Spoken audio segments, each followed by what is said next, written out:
Hey guys, it's your favorite final girl and boy, Emily and Nick, coming at you with a new episode of Gag Me With a Knife, a weekly podcast where we dissect, disembowel, and shred the best and worst slasher movies. This week we'll be doing things a little different, as this is our Nightmare on Elm Street retrospective. We will not be covering the remake. We all know it's probably the worst remake ever. We have a special guest, Brad Fowler, to give us some hot takes and help us rank our favorite nightmares on Elm Street. Our favorite kills, our favorite final girl of the series. And since Brad's our special guest, let's hear what he thinks about our favorite child molester. What's your least favorite, Brad? All right. On the bottom of my list, a lot changed for me this run through of these movies. And this time, my least favorite viewing was Freddy versus Jason. Oh, man. Really? Yeah. I told you, it's going to be a weird one. Yeah, dude. But no, this time I didn't like it at all. Which, this is the only movie I saw on opening night. Yeah. Loved it. Didn't like it for a while. About 5 years ago, fell in love with it again. This time I was like, it was hard to get through. Yeah. It was the hardest to get through for me. Really? Mm-hmm. Oh, man.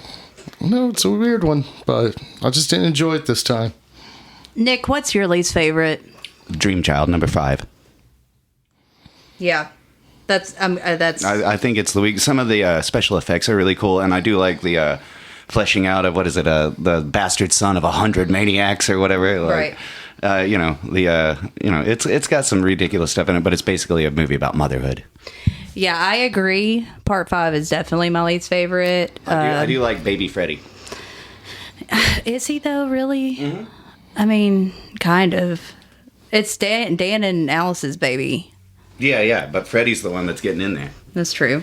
Okay, Getting well, up in it. we agree on that one. So, Brad, what's your next least favorite?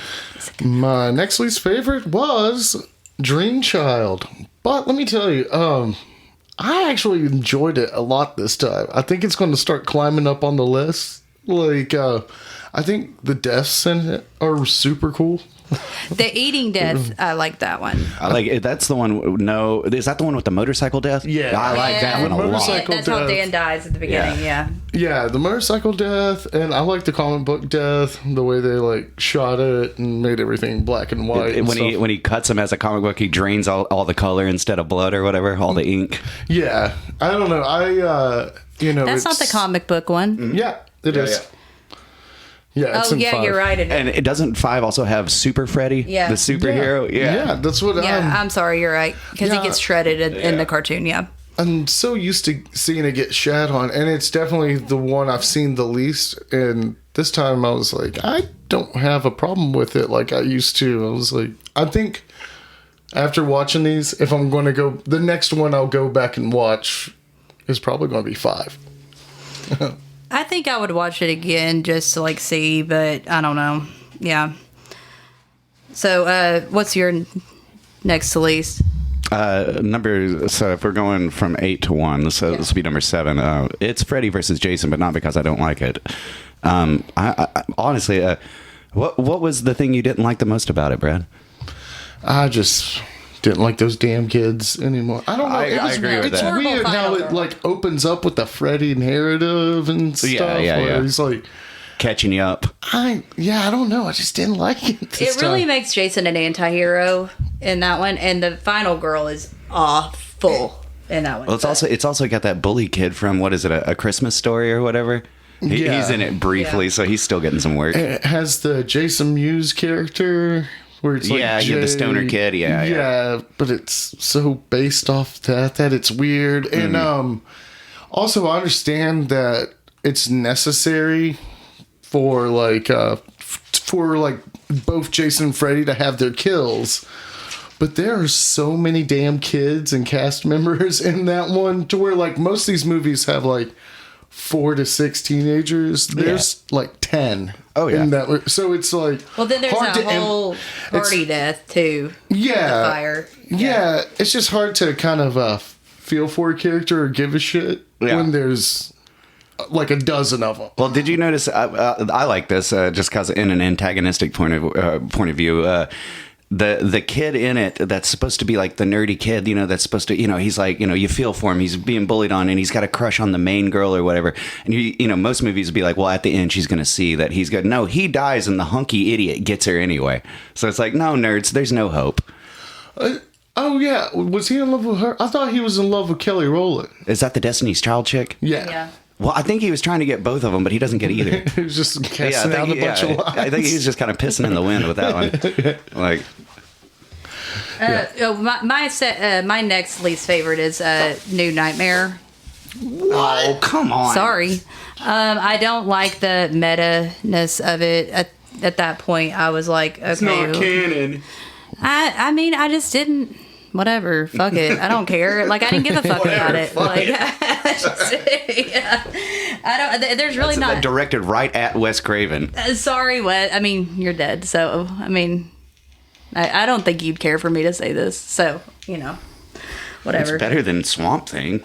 Okay, but we're not listing. That's not part of this list. Well, that's what it's turning into, is a Wes Craven retrospective. Yeah, so I don't know. I didn't care about her kid. I didn't care about her. I don't care about. But some of the deaths were cool. Yeah, but some of the deaths in 5 were cool too. But I mean, I still don't like it. All right, next on the list is Cursed. Shut the fuck up.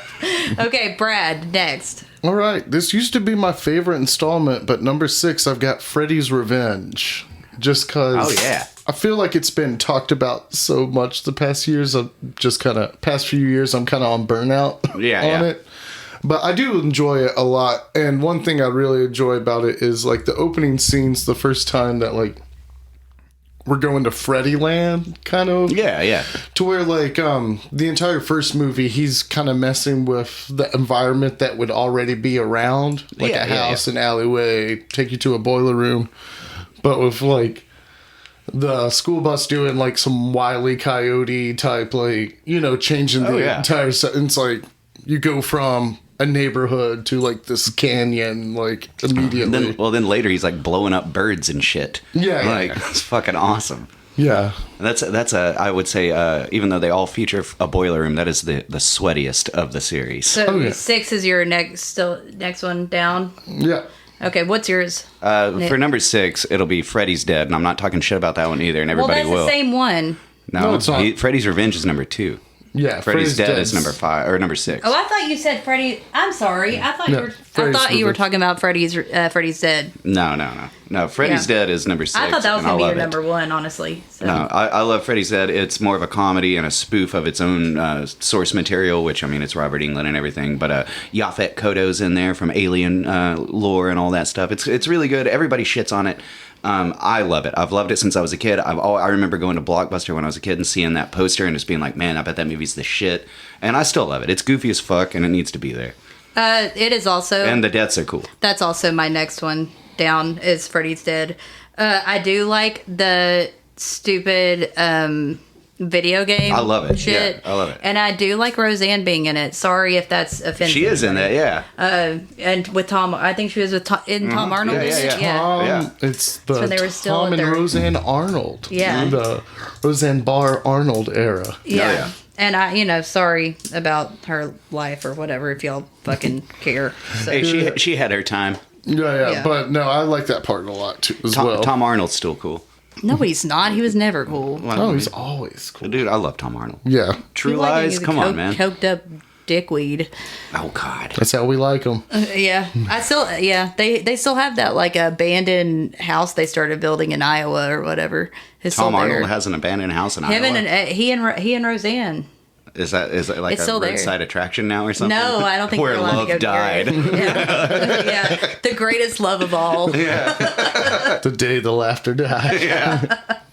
Okay, so that Nothing. There's one TV in there, and it's only playing Seinfeld. it's not even Roseanne. No, It's like, I hate myself. it's just playing Meet the Stupids, or whatever that fucking movie Tom Arnold was in, The Stupids. Yeah, the stupids. Well, aptly titled. So, Brad, what's that? This is, I guess, your fifth least favorite? Yeah. Well, they're getting more and more favorite as we go down the numbers. Yeah. This is your first least favorite. Yeah, number one will be your first least favorite. I don't like any of these movies. This shit sucks. Y'all owe me We actually money for hate watching all this of Do this to bullshit. me. Yeah, we hate all of these movies. No, Brad, what's next on your list? Next up, it's Freddy's Dead. Which, fun fact about Freddy's Dead, I saw it when I was 5 years old. This is the first movie that ever scared me. Yeah. Which is funny Was because it it's so Roseanne? cartoonish. And so, yeah, because Roseanne. Yeah. The rest of the movie got was a me. breeze. Then I realized she was on primetime television, and it really fucked me up. I watched a baseball game, and I was just like, I can't play baseball now. Got home from school one day, flipped on the TV, and had a fucking freak out. Okay, what was it that actually scared you about it? I don't think it was Roseanne.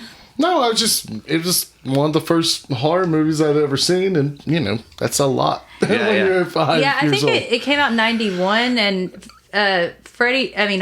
Jason Goes to Hell came out around the same time, I feel Jason like. Goes to Hell's 93. Yeah, a little so bit later. Freddy's I Dead's remember 91. seeing both of those come out. I don't think I saw them when they came out.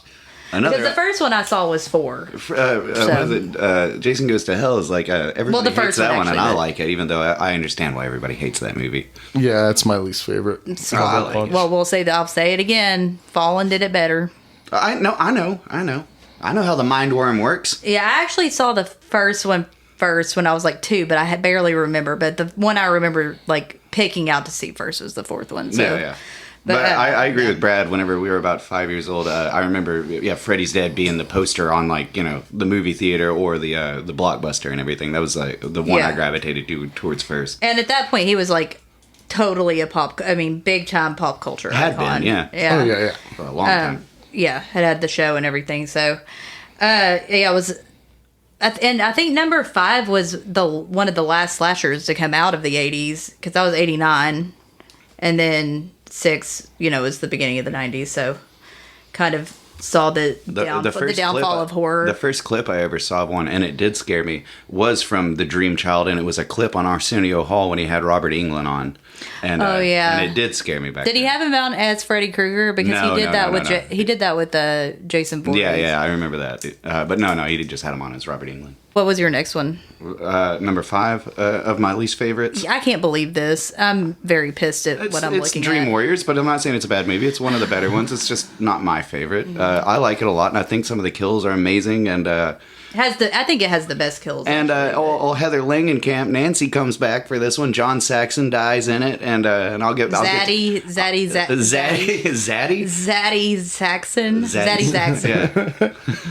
No, I'll get back to. I got something to say about John Saxon's death later. I got a lot of things to say about Zaddy Saxon. Yeah. He's a hunky guy. He's drunk in this one too, and I like it. Oh, he's probably, yeah. He's real drunk in this one. That's what's funny, to watch him go from the first movie where he's got the Miami Vice white suit and shit to just security guard outfit. Yeah, He's just throwing he's back turned into whiskeys. It's Paul like- Blart. And he's totally got the karate kimono from Enter the Dragon on under that police uniform. Yeah. But no, I think Dream Warriors is great. I just like the other ones after this are my favorite for the ones I would go to before I went to. But I'm not saying Dream Warriors is bad. I love it. It's everybody says it's the best one. I sort of agree with them as far as movie goes, but I think it's awesome. But like I said, it's better than The Dream Child. It's better than Freddy's Dead. My next one is Freddy versus Jason. That's my number 5. It's fine. It's straight up in the middle for me, because I don't like the cast of characters, the kids. They're awful. They're completely awful. But I do like some of the kills. I do like that they make Jason a anti-hero. I mean, he's already been an anti-hero at this point, but he's really an anti-hero in this one. So, and I like that you're kind of rooting for Jason, because I do like Friday the 13th more than Nightmare on Elm Street as a whole in a franchise. So, but I mean, it has that cool kill at the beginning with the bed, but besides that, I mean, Jason had already done that in part 6, I think, of Friday the 13th. So, what is the kill at the beginning again with the in the bed? The guy's in the bed and he stabs him with the machete and folds him. Oh folds the bed, yeah. But that final girl is the worst. Oh, then later in the movie, doesn't the girl have like an illusion of the guy who had been folded up in bed? And he's like, "Hurry up, babe, get me a beer, bitch." He's like in the cornfield. Oh, he's the one. He's the one that's like, "I'm not gonna fuck you after you've been smoking cigarettes or whatever." Yeah. So because that's how guys really act. Yeah. Yeah. That's gonna stop me. Yeah. All right, what's next for you, Brad? My number 4 was Dream Warriors. Yeah, I didn't really enjoy it this time. Like, it's weird because crazy. Thought it was going to be close to my favorite, but this time, and it's also, I don't know. It didn't click this time like it should have. Like it seems to. I was just like, Well, I do like the characters in it. It's the first one where he gets really, like, with the one-liners. Yes, and I like that shit. Yeah, no, me too. But it's also, I don't know, for so many of these, like, movies, instead of, like, most slashers where your death scenes are built around, like, makeup effects, most of these are, like, camera tricks and, like, building sets. And stop motion. There's some Harryhausen in there, man. And the skeleton at the end, the skeleton battle in the junkyard. Yeah. When we get to the kills, I mean, like... I also like that actor who plays the doctor in there whenever he meets John Saxon in a bar and shoves the sheriff of the town up against the, like, you know, all around the bar, turns the table over, and nobody in the bar bats an eye. Like, man, yeah, he deserves it. Yeah. I really don't like that doctor. No. Oh, the main doc, like the guy or the woman? The guy. Oh, yeah, I didn't like him this time. He was like... I thought he was cute. Yeah. Whatever, yeah. I'll just base it off that. Nick. Yeah. What's your next one? My next one will be part 4. Part 4. No. My next one will be number 4. It's Wes Craven's New Nightmare. That movie fucking rules. That's one of the coolest. It's different. It's meta. Sure. Yeah, but before meta was a common thing to be exploring. Yeah, and also, man, I always like it when they give Freddy a new look. You know, they kind of did it in number 2 with his glove or whatever. Yeah, I guess this was meta before Scream. Yeah. So yeah, he was like playing around. The man himself. It was like he was playing around with it, I guess, at this point. Oh yeah, no, I think it's a great movie. I think some of the effects are cool. Some of the CGI is a little outdated, but that's what all movies were back then. And I don't know. Yeah, I think it's cool. I like the look of Freddy. I like the whole. What is it? He's a demon who attached himself to the character and idea of Freddy, and now he's manifesting. And it's like, I thought that was pretty cool, you know. And and I like all the meta stuff. Like, instead of it being Nancy, he's coming for Heather Langenkamp. Like, I think that's really cool. But she turns into Nancy. They all do. They all start forgetting, and like even John Saxon's in there, and she's like Dad and everything. Yeah.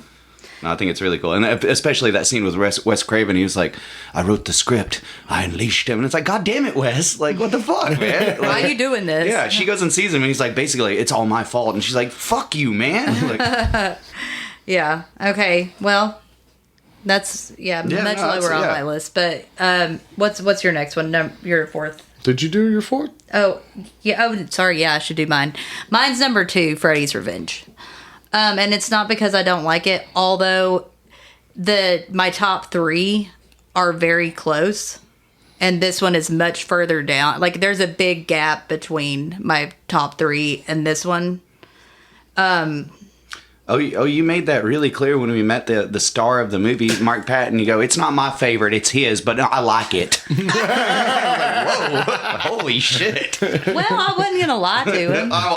You didn't have to say anything. I want to get this all on the table before I give you 40 bucks. And then she gets the picture signed by him, and she leaves it on the table and goes over to another star. I have to go get it. And I went over there and looked at the main 2 stars, Mark Patton, and I can't remember, I think her name's Kim Myers. And I was like, it shows how much she fucking cares? You know, like, Well, okay. And Not he was my favorite. He was really nice later. no, he was really cool. But yeah, whatever. And Mark Patton, if you ever want to be on the podcast, hit us up. We love you. Yeah.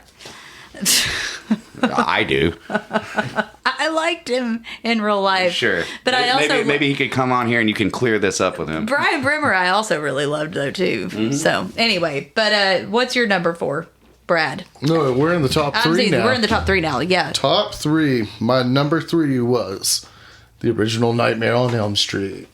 Wow, that's your third. It's in number 3. Yeah. Like I said, my list is wacky. Why is it your like? Can you explain that a little bit? Well, in a nutshell, I like the next 2 more.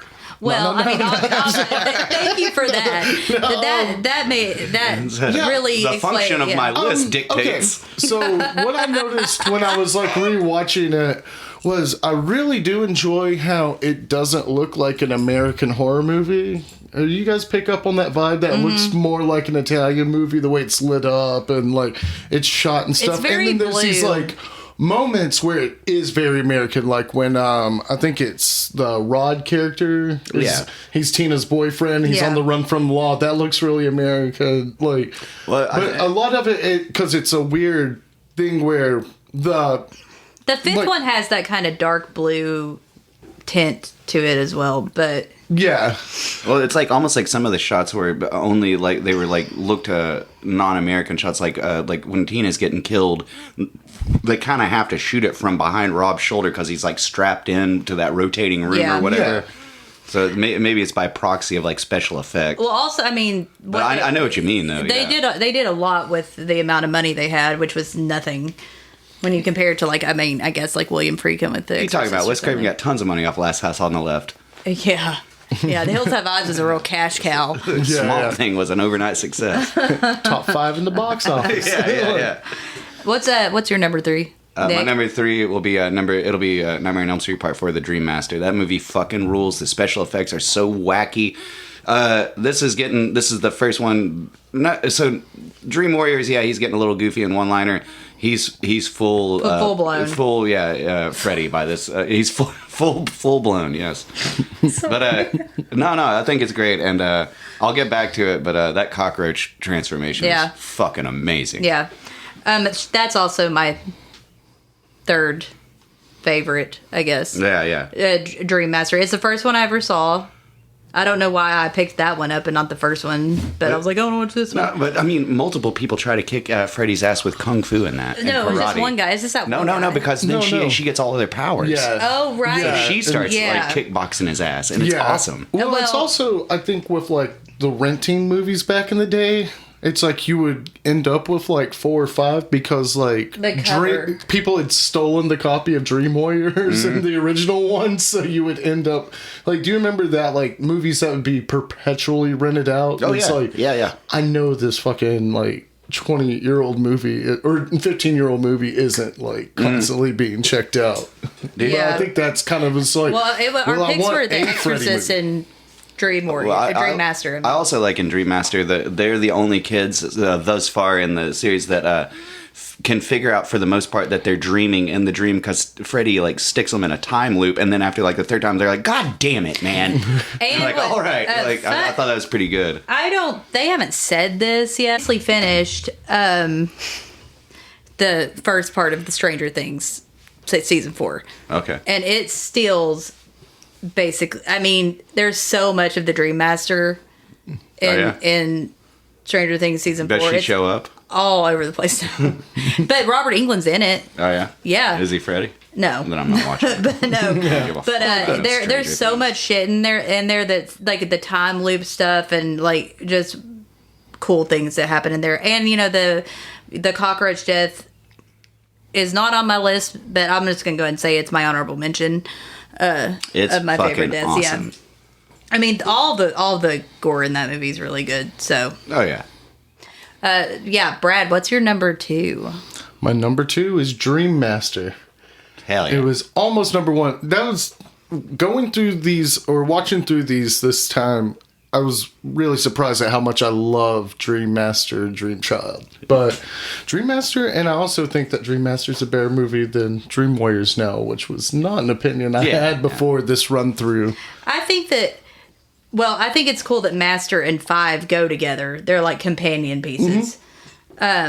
And kind of 3 as well, but you just have a different actress playing. Yeah, there's Kristen. like connecting people. Yeah, it connects. 3, 4, and 5 really connect. No, Patricia Arquette wanted that fucking paycheck, and they weren't going to put it up. New Line didn't have the cash, didn't have the jack. Nope. Even though this was the highest grossing franchise after 1.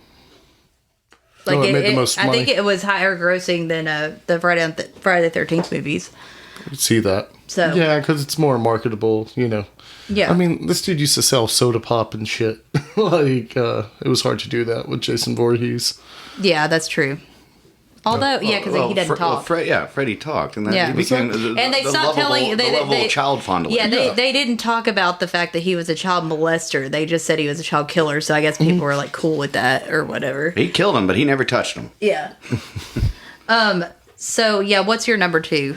My number 2 will be Freddy's Revenge. Number 2. I know this is kind of now getting in chronological order, but no, the movie's fucking awesome. I don't care what anybody says about the homoerotic stuff, which it is. It's very, very sweaty, strange. It's like New Nightmare. It's different. It doesn't fit very in surreal at all. And I like the werewolf Freddy. I like this kid's like becoming Freddy and everything, and it's like really, really the cool. American Werewolf and Freddy. Pretty much. And then I like that part where, he becomes Freddy, and then he just runs around a pool party like fucking kids up, and like there's like tons of kids that could fuck him up, but nobody will. Yeah. One dude even tries to make peace with him. He's like, hey man, it's okay. Do you want a beer? And it's like they're trying to party with him. He's still pretty dark in that one too. And he's shorter than some of these kids too. He's just like scampering around them. To him, yeah. Well, you gotta size someone up before you fight him. And then sometimes when you're sizing someone up, it's like, oh wow, he just lit the pool on fire. Yeah, It's like, I don't think I got what it takes. Kids are boiling to death in the fucking pool. Yeah. No, I think that one's awesome. And like I said, Mark Patton does a hell of a job as a scream queen. Yeah. One thing I noticed from that movie that I really wanted to I want a box of this is the Fu Manchu cereal. Yeah, dude, that the girl's getting the nails out of. Yeah, Fu Manchu. Yeah, that was CHEW. Yeah. I want a box of Fu Manchu cereal. I know someone's making them. There's the exploding bird in it, which is great. Which the dad blames on the kid, saying he put an M80 in a cherry bomb in the bird. Which he had been gone. I would be proud of my son if he actually achieved that, and the bird flew around and exploded. And then that actor, the dad who blames it on him, is also the guy from Return of the Living Dead. He's from Return of the Living Dead. He's the guy who owns the shop and comes in and he's like, "What the hell did you guys do?" Yeah. I don't know if I should go next because I changed the rules because I don't care, and my top 2, they're a tie. So right. Well, I'll just say it loud. Number 1 and 3, because 1 is a better movie. I think he's very dark. It's the special effects are amazing for what the money that they had or didn't have. This is the Freddy that touched kids, not the other ones. Yeah. But 3, The Dream Warriors, is the most enjoyable for me and the most watchable. So when it comes to lists that I make, or when I'm like rating a movie, rewatchability and not being bored with a movie, especially with slashers and stuff like that, supersede the cinematography of the movie. So that's why they tie, because they're both so good on different levels, because we've got like the funny Freddy, Welcome to Primetime Bitch, all that. Oh, we also failed to mention in Dream Warriors, we've got a young Larry Fishburne in there as an orderly. Yeah, Larry. Yeah, even though he had been in Apocalypse Now at that point. But, well, that's Cowboy Curtis era. Yeah, totally. Fishburne. Absolutely. But yeah, King of New York. That's before King of New York. Also, two of my favorite deaths are from this one. So, yeah. So I've already given my 2 and 1. So Brad, what is your number 1 favorite? I guess the only one that's left, but what is it? And why? It's New Nightmare. And I just love this movie. Movie's the shit. It's the one It's that my I've least watched favorite. the most as a kid, thanks to our cheater box. But I really enjoyed it this time. And some of the things that I like noticed this time that it it is meta and it breaks form in that way that it's Freddy in the real world, quote unquote. Yeah. But it's also taking away the teenager aspect and making it all about a mother and child fighting Freddy. And I thought that was cool to completely shift the dynamic of like the tried and true formula. Yeah, totally, dude. There's no opening credits in this movie. There's not one time that it flashes a Wes Craven film, New Nightmare. It just starts. goes in until it ends. And I can't think of another movie that does that. Like, Well, probably because it isn't like the very end of the movie where she's opening up the script.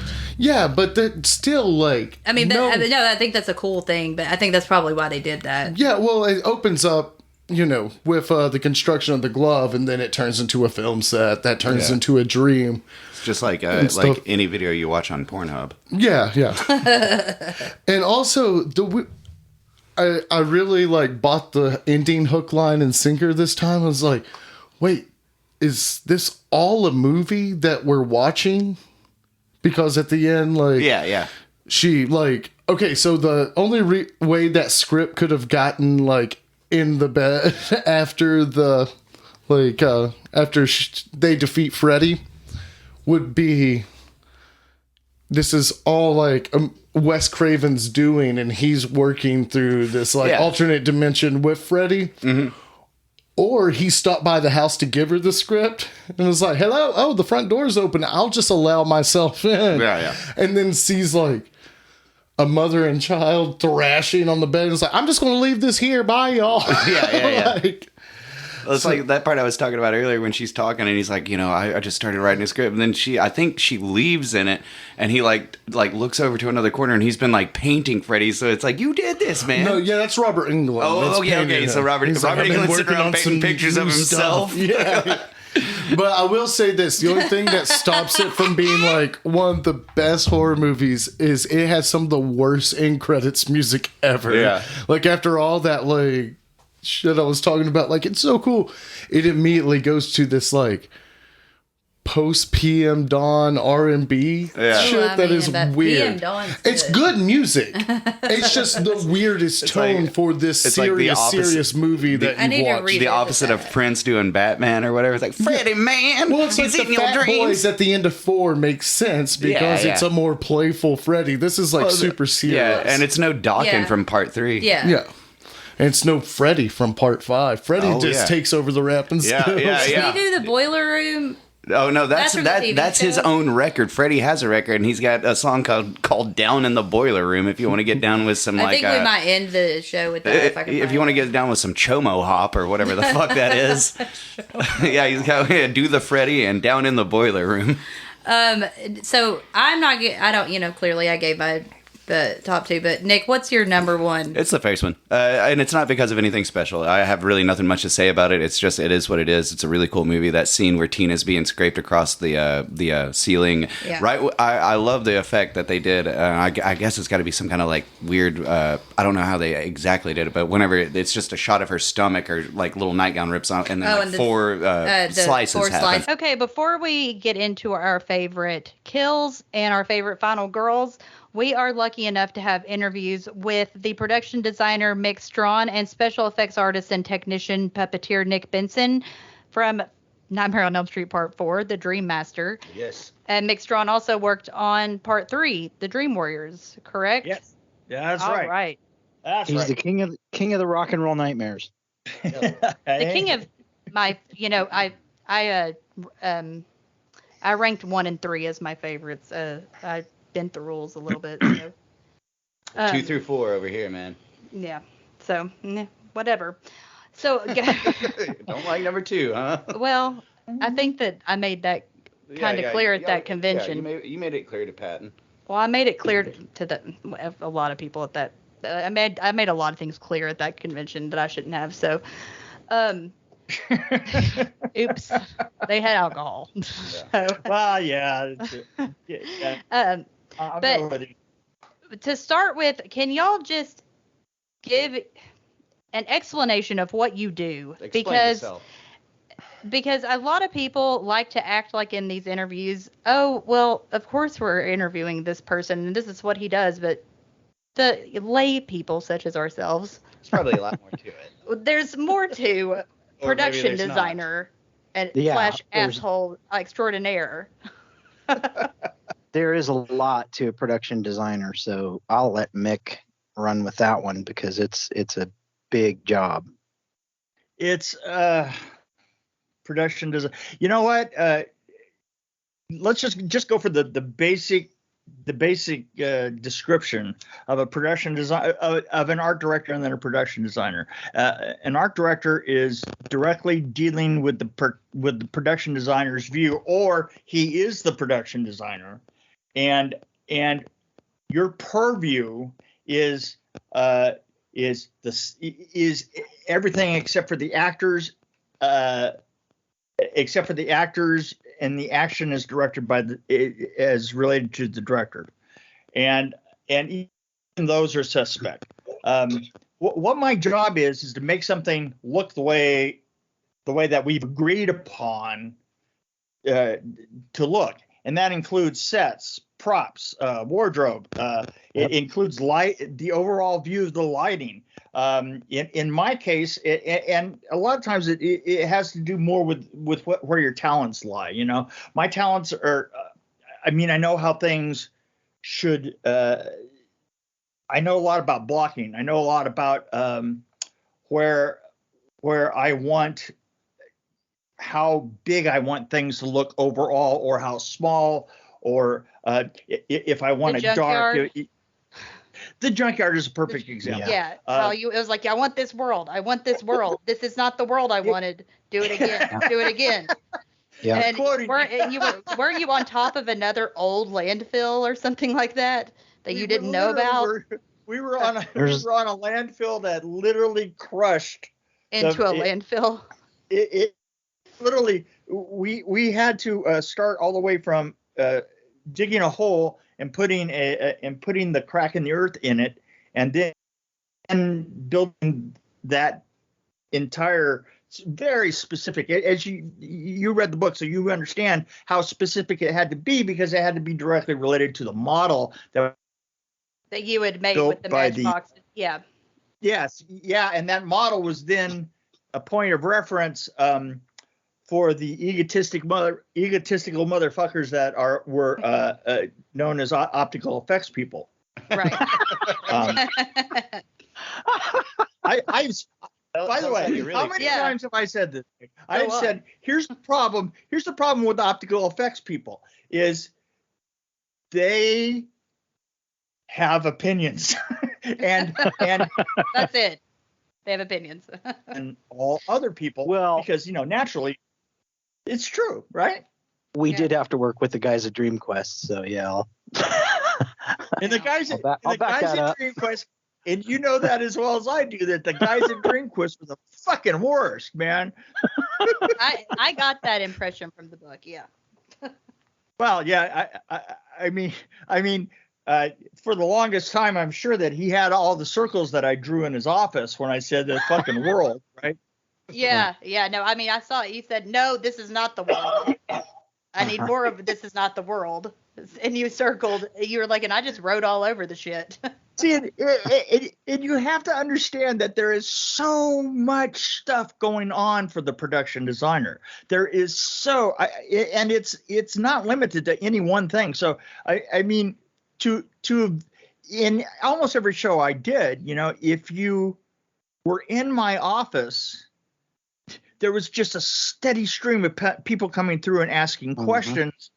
And you had to answer them while you're on the phone and while you're making drawings and while you're trying to like direct things of your own crew and it's that those little temper tantrums can be just below the surface.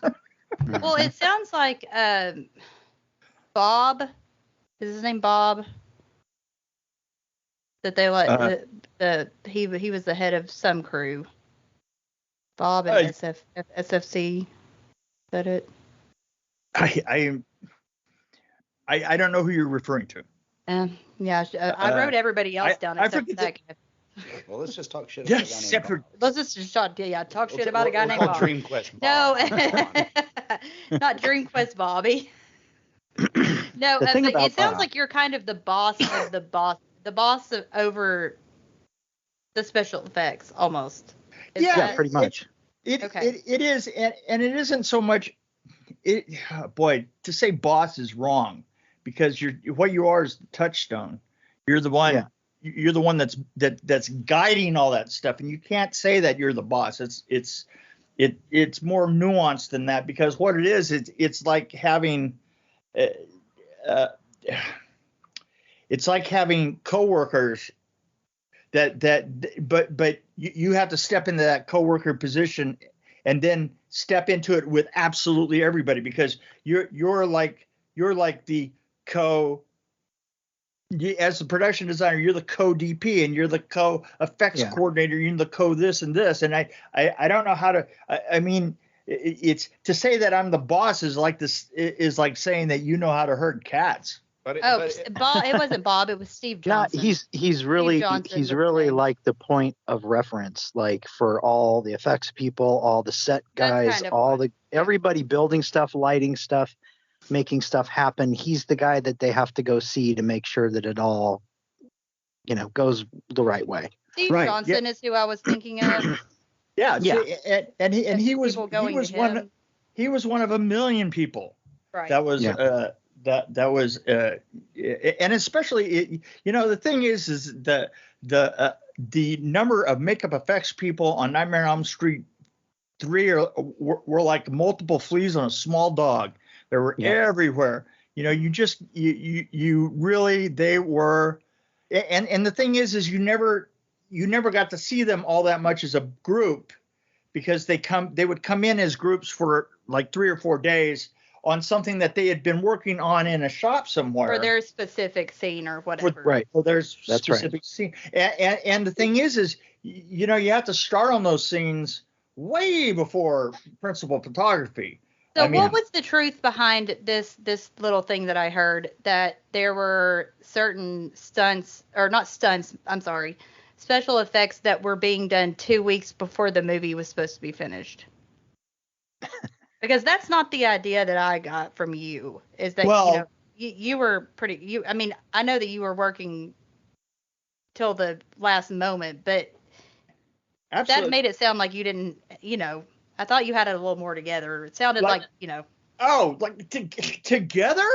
Well, not together from the story that we heard about the goo, but like not have, like the movie was coming out in 2 weeks and you didn't have this scene done. Oh my God. Yeah, no, absolutely. I mean, in fact, I was gonna say that scene is probably the one that we were Cockroach? Or No. Oh, Cockroach. Junkyard. No, not Junkyard. Okay. That last scene would have been the one in the church. Okay. And Because Nick, up you against- worked on that one as well too, Yeah. right? Yes, I did. Okay. Yeah, that's right. And in fact, to tell you the truth, there were so few people left in the building by the time that we had literally that little tiny set with the screen and Freddy up against that screen.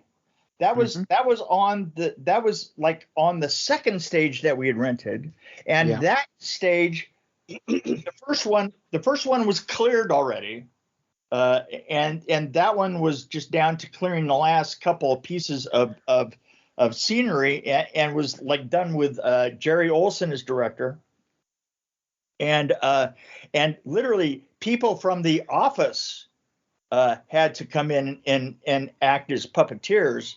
Because So Remy had left at this point?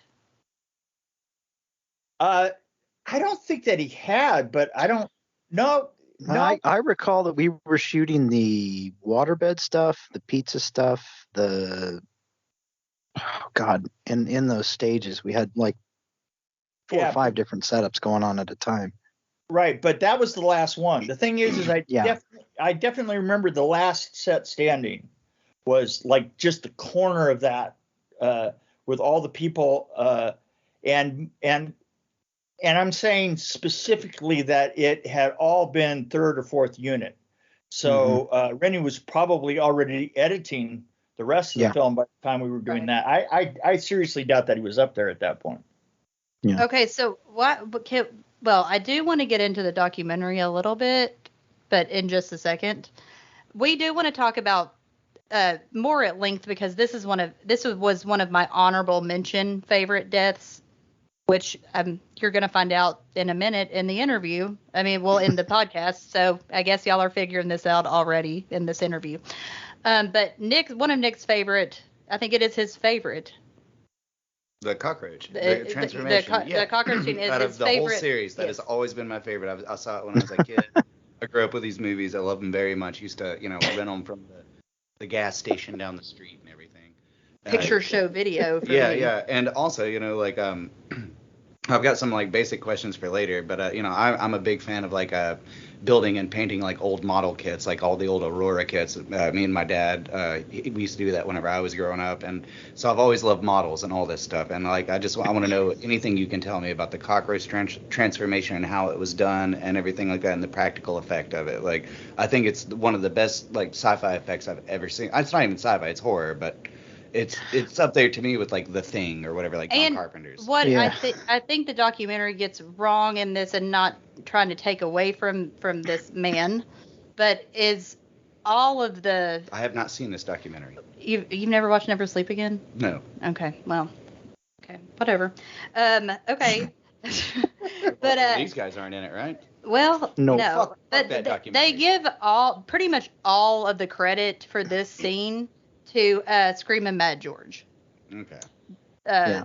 All of it, pretty much. He did the whole thing.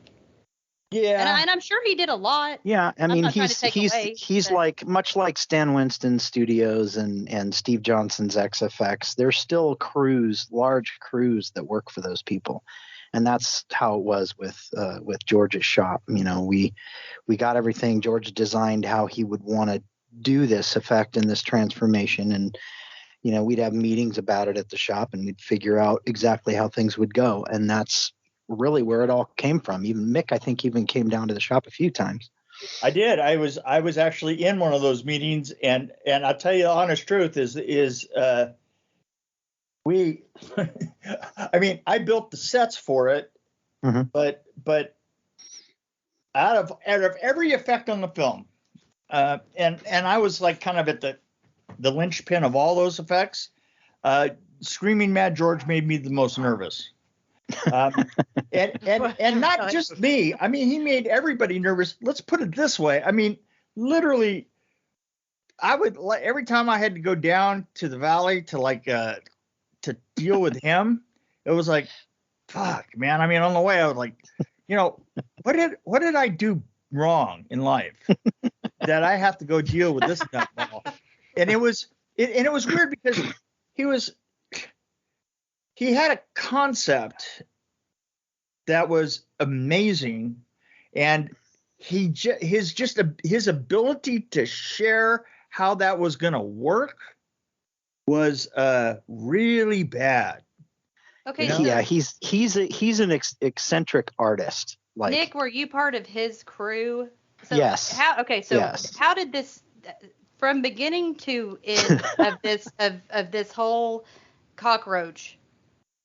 Well, we can both tell you how it kind of went, but I think from Mick's perspective, like, he had to deal with George directly, and George, being the boss of the shop, had to, like, he had those meetings with Mick, and I think part of it is, there's a language barrier to begin with, because George has a very, very heavy Japanese accent, and and had I been more involved in that, I could have, because I spent a lot of time with George. He and I saw artistically eye to eye on so many things, and I could have been a better liaison to explain what was going to happen to Mick. So that's where I think some of that came from. But at the same time, when George did explain it, George George is, like I said, he's a very eccentric artist. So he says, oh, we're going to do this, this, and this, and it's going to look great. And that, and that makes people nervous. You're not really explaining the mechanics of it. Yeah. And, see, here's the thing. And that's, I don't think that he thought that I was smart enough or that I knew effects well enough that he could get into the weeds with me about it. right.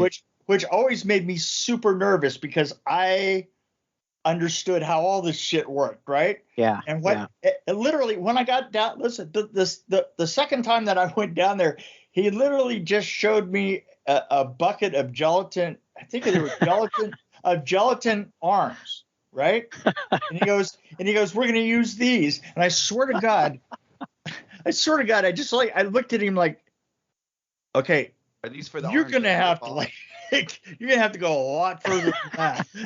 He just said, we're going to use these. And that's it. I wish I'd have been there to paint a Kentucky Fried Chicken logo on the bucket. Oh God!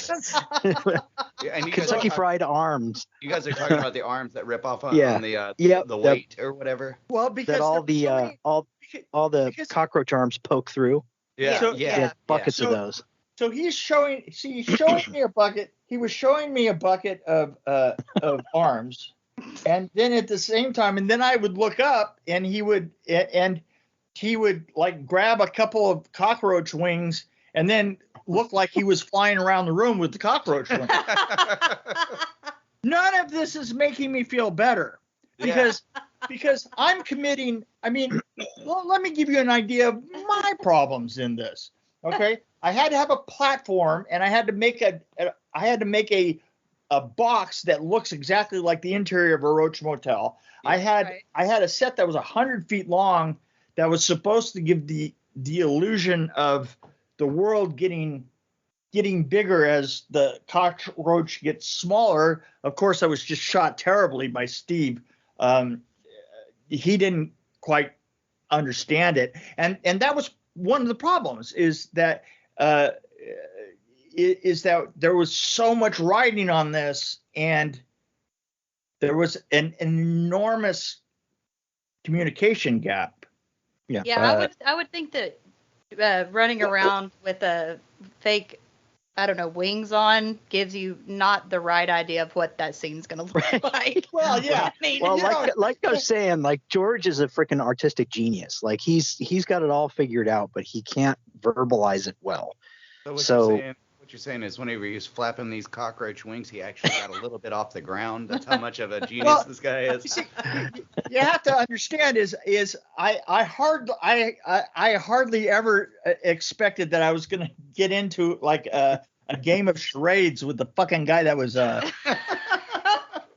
trying to that was doing a highly technical thing. Yeah, one of the most important, I think, that I was totally in the middle of, right? You know, Yeah. I mean. But at the outset of that, Mick, it's beautiful, isn't it? Oh, you know, at the end of the day, it's awesome. I have to tell you, at the end of the day, and the thing is there was all kinds of complaints. You know, the complaints that I got from them was that I didn't put it high enough up on the platform. And I got to tell you something. I felt like pissing on the guy that told me that. I mean, I was like, you know what? You're lucky I didn't make you guys fucking dig under the concrete. Are we talking about the platform we put Brooke on? Yeah, right. Oh, yeah. Exactly. Okay. Exactly. Yeah. That you know, I was just guessing because I wasn't given any kind of guidance as to how it was going to look. I remember that. But So I'll tell you something. How was the given to you? What was the information given to you, Nick, to do what you needed to play what role? That's a really long, weird process because in that shop, like we're having meetings every morning on stuff that needs to get done. And you have to hit targets. So like basically everybody gets kind of assigned different things to do, whether it's casting arms or, you know, okay, well, we need 100 more arms to go to this set, whatever, you know, however many takes we're going to do, whatever it is, you know, there's somebody assigned to those tasks every day. And some people are painting them, some people are casting them. So it's just a matter of meeting a production schedule. And, you know, that meeting every morning, they get assigned their tasks. So, you know, depending on what their forte is. Like somebody's really good at casting, they do all the casting. Or somebody's good at gelatin in particular. I was all over the place. Okay, so because I'm like super jack of all trades, master of none. I can do it all, but I don't necessarily do it all phenomenally. Well, But with you guys' powers combined, this is one of my favorite effects of any horror film or sci-fi. Yeah, it was fun. Good job. Jack of all trades, master of none. At this point, it doesn't matter. Well, and you know what? What you're looking at is you're looking at a perfect example of that. We weren't doing anything that was brand new, but what we were doing is we were combining them really well. Because when you say effect, you have to understand how many different effects you're actually looking at there. You've got robotic. Yeah, there's so many things going on. There's so many things going on. There's the beginning, which if you look in the book, you have all the pictures of Brooke with the chest that she's connected to. Yeah. Mm-hmm. So she's connected to the chest, and at the same time she has her arms are pinned back, and she's got the other arms that are attached to the barbell, right? And those arms bend down, and they're gelatin, and they bend down, and the cockroach arms come through, right? Yeah. That's one part of the sequence. Then there's the camera part of the sequence. And here's the thing, is at the same time we were at that location, we are filming at that location bits of Freddy looking into the hotel. The hotel. Roach Motel, yeah. He's got the Roach Motel. And so then the next effect is trying to make her look like she's getting smaller as she's going through this set that goes from 7 feet high to 30 feet high. Which is insane. Which was 100 feet long. Is if you notice that when she's, and the thing is, it was shot so badly because Steve just didn't understand. Well, he didn't understand it, but basically, if the camera had run absolutely straight along the line, then she would have gone. If the camera, what the camera had to do is run at an angle so that it looked like she went down as the rest of the set went up, right? Yeah. And that would, but they didn't understand that, and they just ran along so that the room just gets bigger, right? So it's got half of the effect that it should have had, but then we're in the Roach Motel, and of course the Roach Motel had all of its own problems, but there's an effect in there that's amazing that nobody actually really thinks about, is that when we were shooting that, all the time you have Freddy looking back at us, and that's in real time. Mm-hmm. Really? I didn't know that. How did you superimpose it into like the window of the Roach Motel? Well, it was a perfect example of 1910 technology.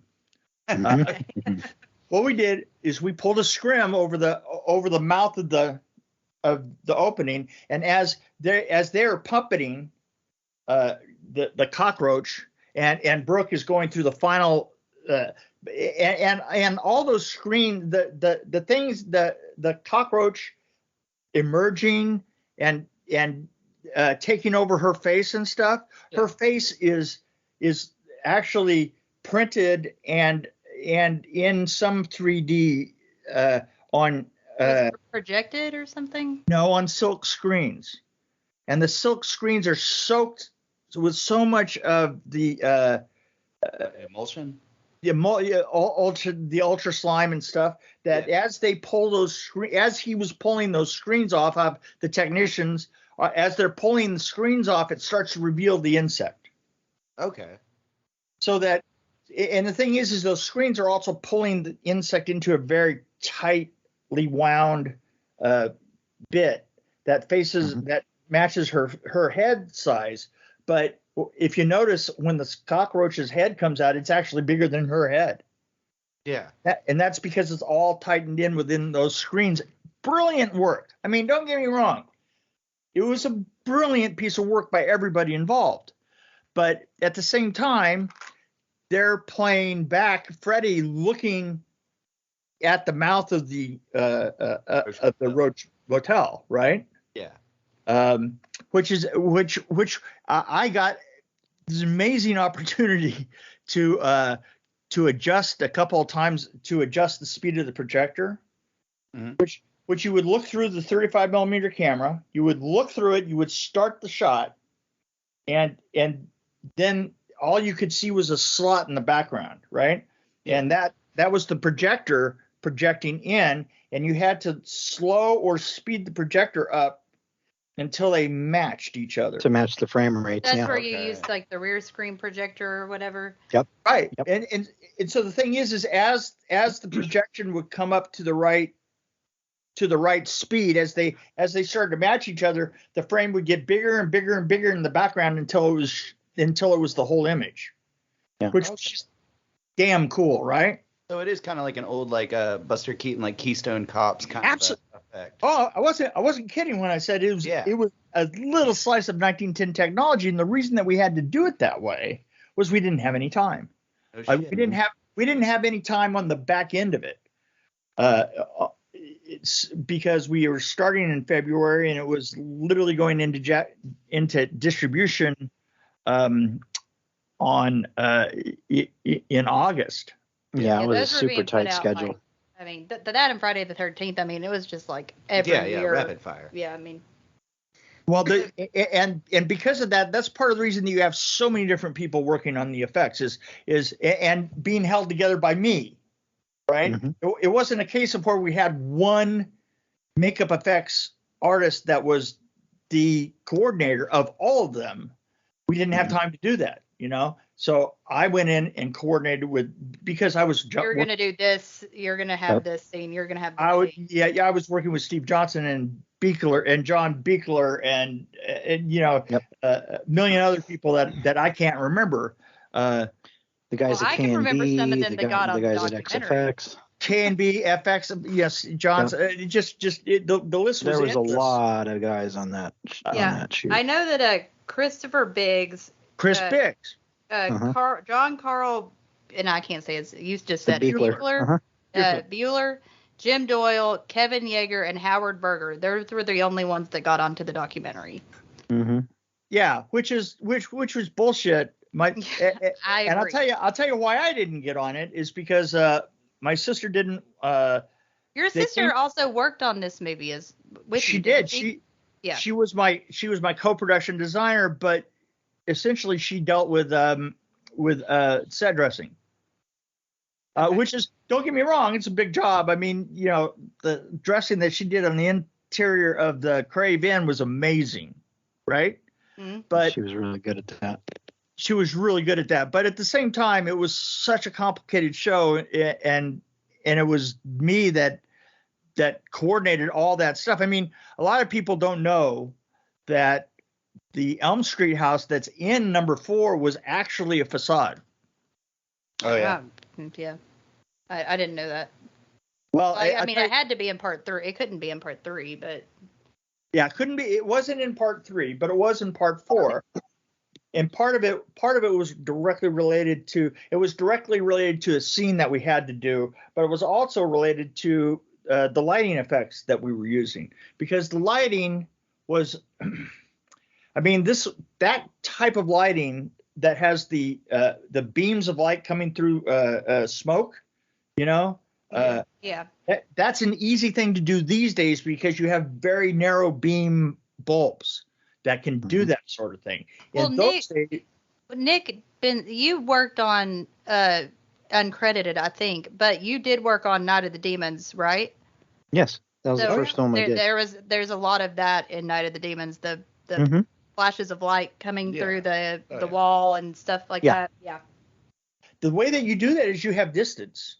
You know, I mean, it back then what you did is you put snoots on your lights so that they would only be, you know, it was like shooting a light down a tube, and the tube would be like 4 feet long, and then that snoot then needed about between 40 and 100 feet before you wanted it to come across your set, which made every set so complicated. Yeah, well, it sounds like this set was just, I mean, every set on this movie was insane. Insane. And Nick, you worked on the cockroach and also the last the last scene, or not the last Freddy, scene, but Freddy's death with Steve Johnson. With the stomach and all that. The souls. Yeah, when the souls come out of him. Yeah. Mm-hmm. Yeah. But that was fun. Dude, that's an awesome. In fact, the soul that comes out of the soul that comes out of Freddy's shoulder was puppeteered by me. Oh yeah. Oh. But that sequence by itself though there was like what, Mick? I can't remember. Was it like 9 puppeteers doing that? It was that. It was probably 4 of actual puppeteers, and then maybe 5 of us that were just standing around. I remember just being crammed in there with like Robert in that rig with the window. Yeah. And we were literally stacked up on top of each other behind that window piece. Yeah. Yep. So what happened with this documentary though? I really want to know. You're really about the documentary. Well, I just don't think it's fair. I don't. Well, here's one little fun tidbit is Bill Forsh, who was one of the makeup artists that didn't get in that documentary either. He did Freddy's makeup with Howard Berger on that film. He had a nice little VHS camera, and he's got some YouTube channel of that footage of us on that set doing the arms, the Freddy's death sequence. Yeah. Okay. Yeah. We had that was the day we had Robert's parents on set. You remember that, Mick? Oh yeah. That's funny. Yeah. England's parents. Yeah. It was. Seeing what their boy's doing. Yeah, exactly. Yeah. You're a child he was murderer? and the thing is he was like totally nailed to that screen. It was like they came in, he was nailed to the screen. He couldn't move. He could just say hello every once in a while. And then we're like just tearing bits and pieces off of him and going on and on like that, and then they left. It was really weird. Yeah. Well, that's where that hand sticking out of his head. They made a shirt out of that. With the hand sticking out of his head, the one that grabs onto the window. Yeah, so that's one of the things he was attached literally to that window with. Man. Right. So there was no place that he could go. No.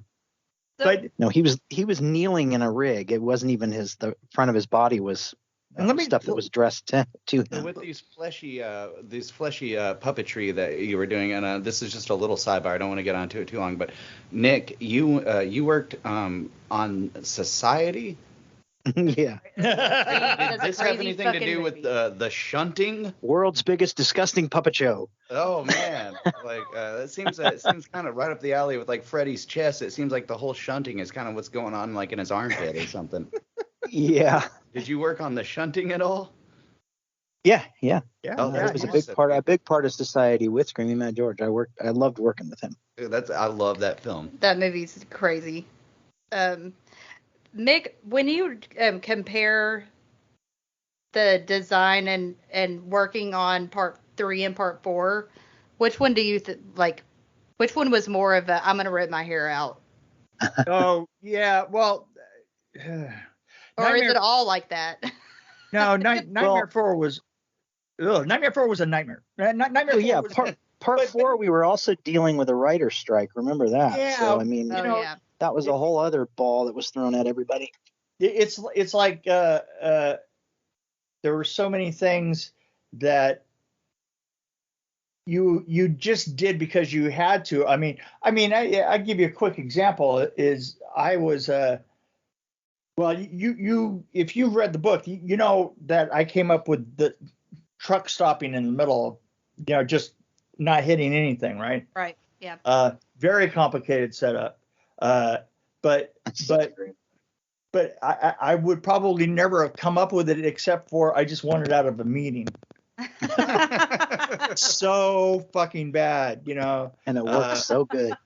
Yeah, and it worked so well. It was just but also like the transition between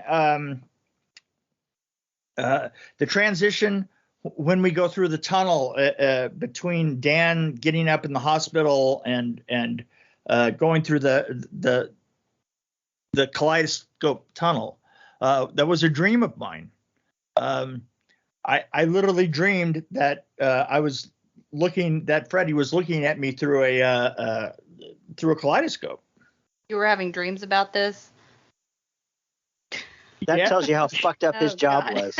Yeah, that's how fucked up my job was. And I was like, it was like, I just came up with this idea. I think I had a dream last night that can get us into the Freddy church. Hey, Robert, I got to talk to you about something that happened last night. Yeah. Well, yeah, the thing is you'd go to Rachel and Rennie and say, you know what, I got this thought. I got this thing that I saw last night. And the funny thing about it is that we didn't actually get anywhere near what it actually looked like in my dream. But we were really running to get things done. Well, I mean, it looked good to us. So. Oh, yeah. There you go. Yeah. You know. I guess that's at the end of the day. Well, I'll say let me. Shit still looks good. I'd love to interject something here, just because of like all the challenges Mick had, like as his job, plus all of the other stuff with the writer's strike and everything, and I think the whole source of Mick's book is like talks about how this is really a crew-made film. Yeah, like literally cast and crew made this film because we were dealing with so many problems of writers and everything. So you have actors writing their own dialogue or rewriting their own dialogue, and like stuff was happening just on set, and we're like, we could do this. And it was really coming up with a lot of solutions that worked really well on the fly. Andres Jones, they were just going to open the casket and he was just going to jump out and go over and kiss her. Mm-hmm. But he came up with the entire scene himself, hello, baby. Hello, baby. Yeah, that was, I still, to me, that really, and I mean, part of it is because I know how little work anybody did to it, except for Andres. And Andres was one of those guys that we were giving the weirdest tasks to, because we would just cut out. We had this whole, Andres was going to go down to hell, and he was going to fight Freddy in hell. And then we just decided that even if we had the money, we didn't have the time to do the opticals for hell, to like come up with a concept for hell. I mean, hell is probably one of the hardest things to come up with, because it's so overhyped. No. I know what hell is, dude. I've been there. It's just a Chili's kitchen. I feel like it's just, exactly. Sometimes I feel like I'm there and I'm just at my house. So it's hell is such a personal thing. I mean, for me, hell would be having to go to the bathroom on the 405 in a van full of filmmakers trying to go to a location up in Victorville or something. But no, he did have to do that whole scene where he just kind of roundhouse kicked. That was nothing. Just him. And here's the thing: is we just dropped that on him. Like literally, that elevator itself sat for weeks up in the air to give enough room with a plate glass out of tempered glass floor, right, over a blue screen, and it just sat there because that was going to be the beginning of the shot to hell, right? Mm. So he was going to be in the elevator, and then all of a sudden the floor just breaks out and goes down, and he drops into hell, right? And literally the day before, they said, nah, just drop the elevator down on the ground, and we're going to go from there. And we came up with that, which I think is the weakest set, is the billowing cloths and stuff like that for him to have that fight on, literally because we made it like the day before, Yeah, I mean, but everything else I think makes up for that one. I mean, even though it's a small effect, one of my favorite effects in the movie is it's my favorite Freddy Rebirth scene is the dog pissing fire into a square. Oh God, do we have stories about that? Please tell. This will go on forever if we Stunt dog. I can't count how many people I have told about that, and they're like, "That's not in A Nightmare on Elm Street," and I'm like, "Please allow me to show you." Yeah, I know that it was a reverse effect. There was a reverse. No. The dog. Let Mick tell you a little bit. Okay. About it. It's pretty funny. Not the dog part. I'm sorry. It was the reverse melting of Freddy. Yes, that was the reverse melting of Freddy that you're thinking of. The dog pissing fire was they literally they're so close to time that they came up with a half a dog, and I think that was Chris Biggs, right? I'm not sure that was Chris Biggs. Came up with a half of a dog, bottom half, right? And so then it comes down to then we have to have the mechanical effects people, which makeup effects are the ones that do all the effects, and mechanical effects blow things up and do fire and stuff like that. They had to come and put up his thing and make the actual flame come out. Yeah. But the problem being is that when literally and here's the thing in my book. And this is the greatest thing is there are 3 or 4 different people that bring up this sequence because they're all looking at each other on set as the AD is saying roll. They are all asking each other who fireproofed the dog, right? Oh, because they have to use flame, or they thought that flame retardant would work, right? But turns out, funny thing, nobody flame-proofed the dog, and the dog burst into flames. Oh my god. So, and the thing is, if you look really closely, the dog that's in there is the dog half that's pissing the flames is pretty much the worst for wear because it's all this singed hair that was painted white at the last minute. Yeah. And that was the second fucking dog. I mean, yeah. Shit. Somebody get that dog some penicillin. Yeah. And this is part of the whole, junkyard scene too. So that was a whole thing. That was a thing. And I had and at the same time, Robert Englund has many times in the interview say that he was sick. He was in the middle of all kinds of weird contract negotiations. They had asked the stunt guy to come in and stand in for Robert, and he refused to do it. It won't look right, and it won't look right. And you guys have been down this road before.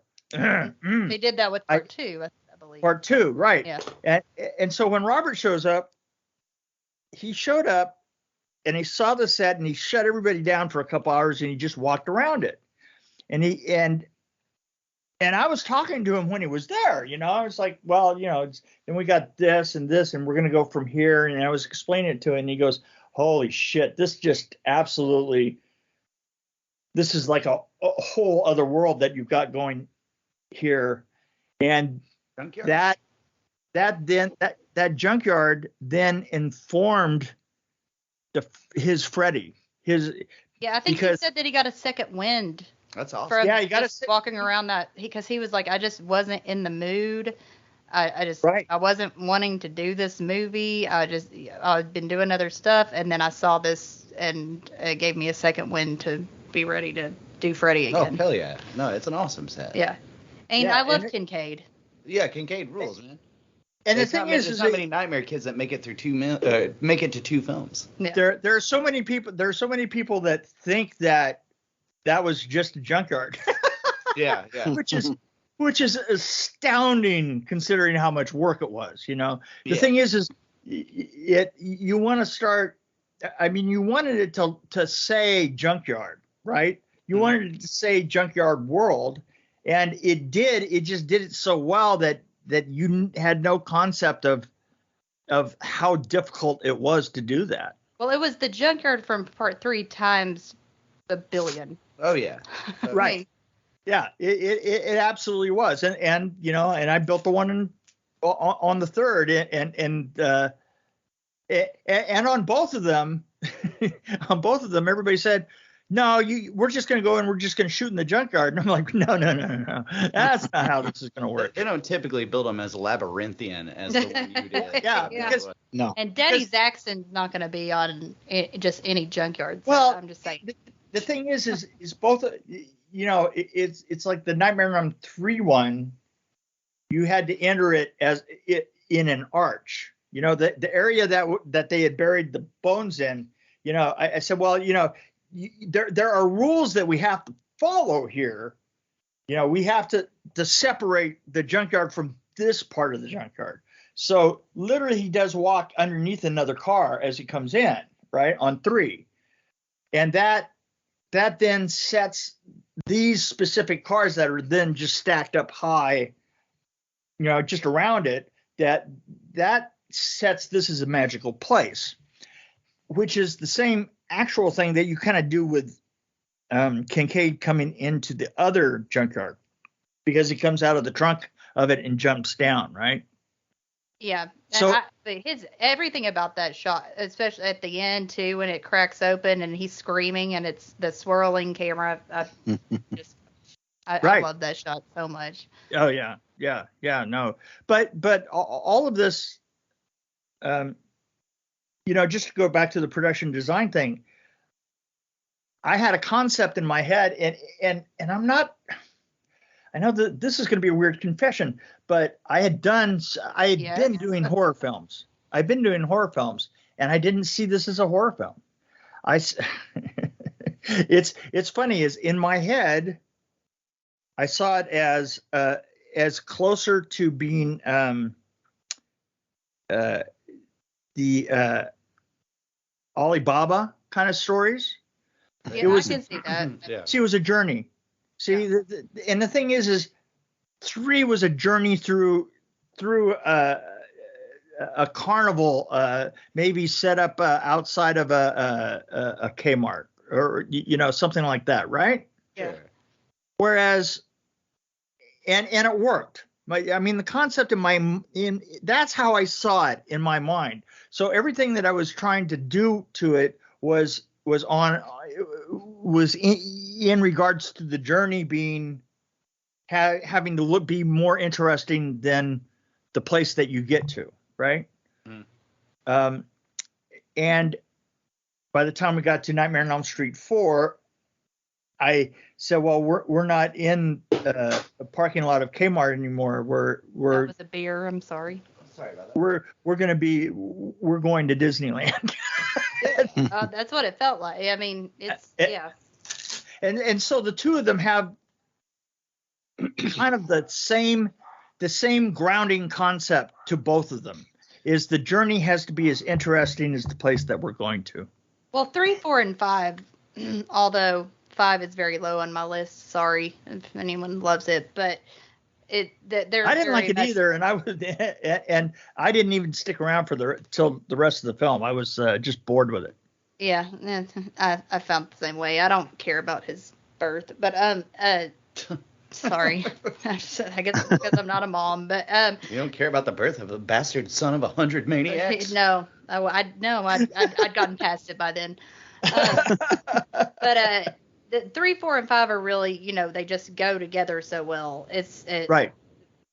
Yes, and if 5 had kept it going with the Dan death, and they had kept it like that, I probably would have liked it more, but they didn't. Well, it's like, the part of 2, there's only one.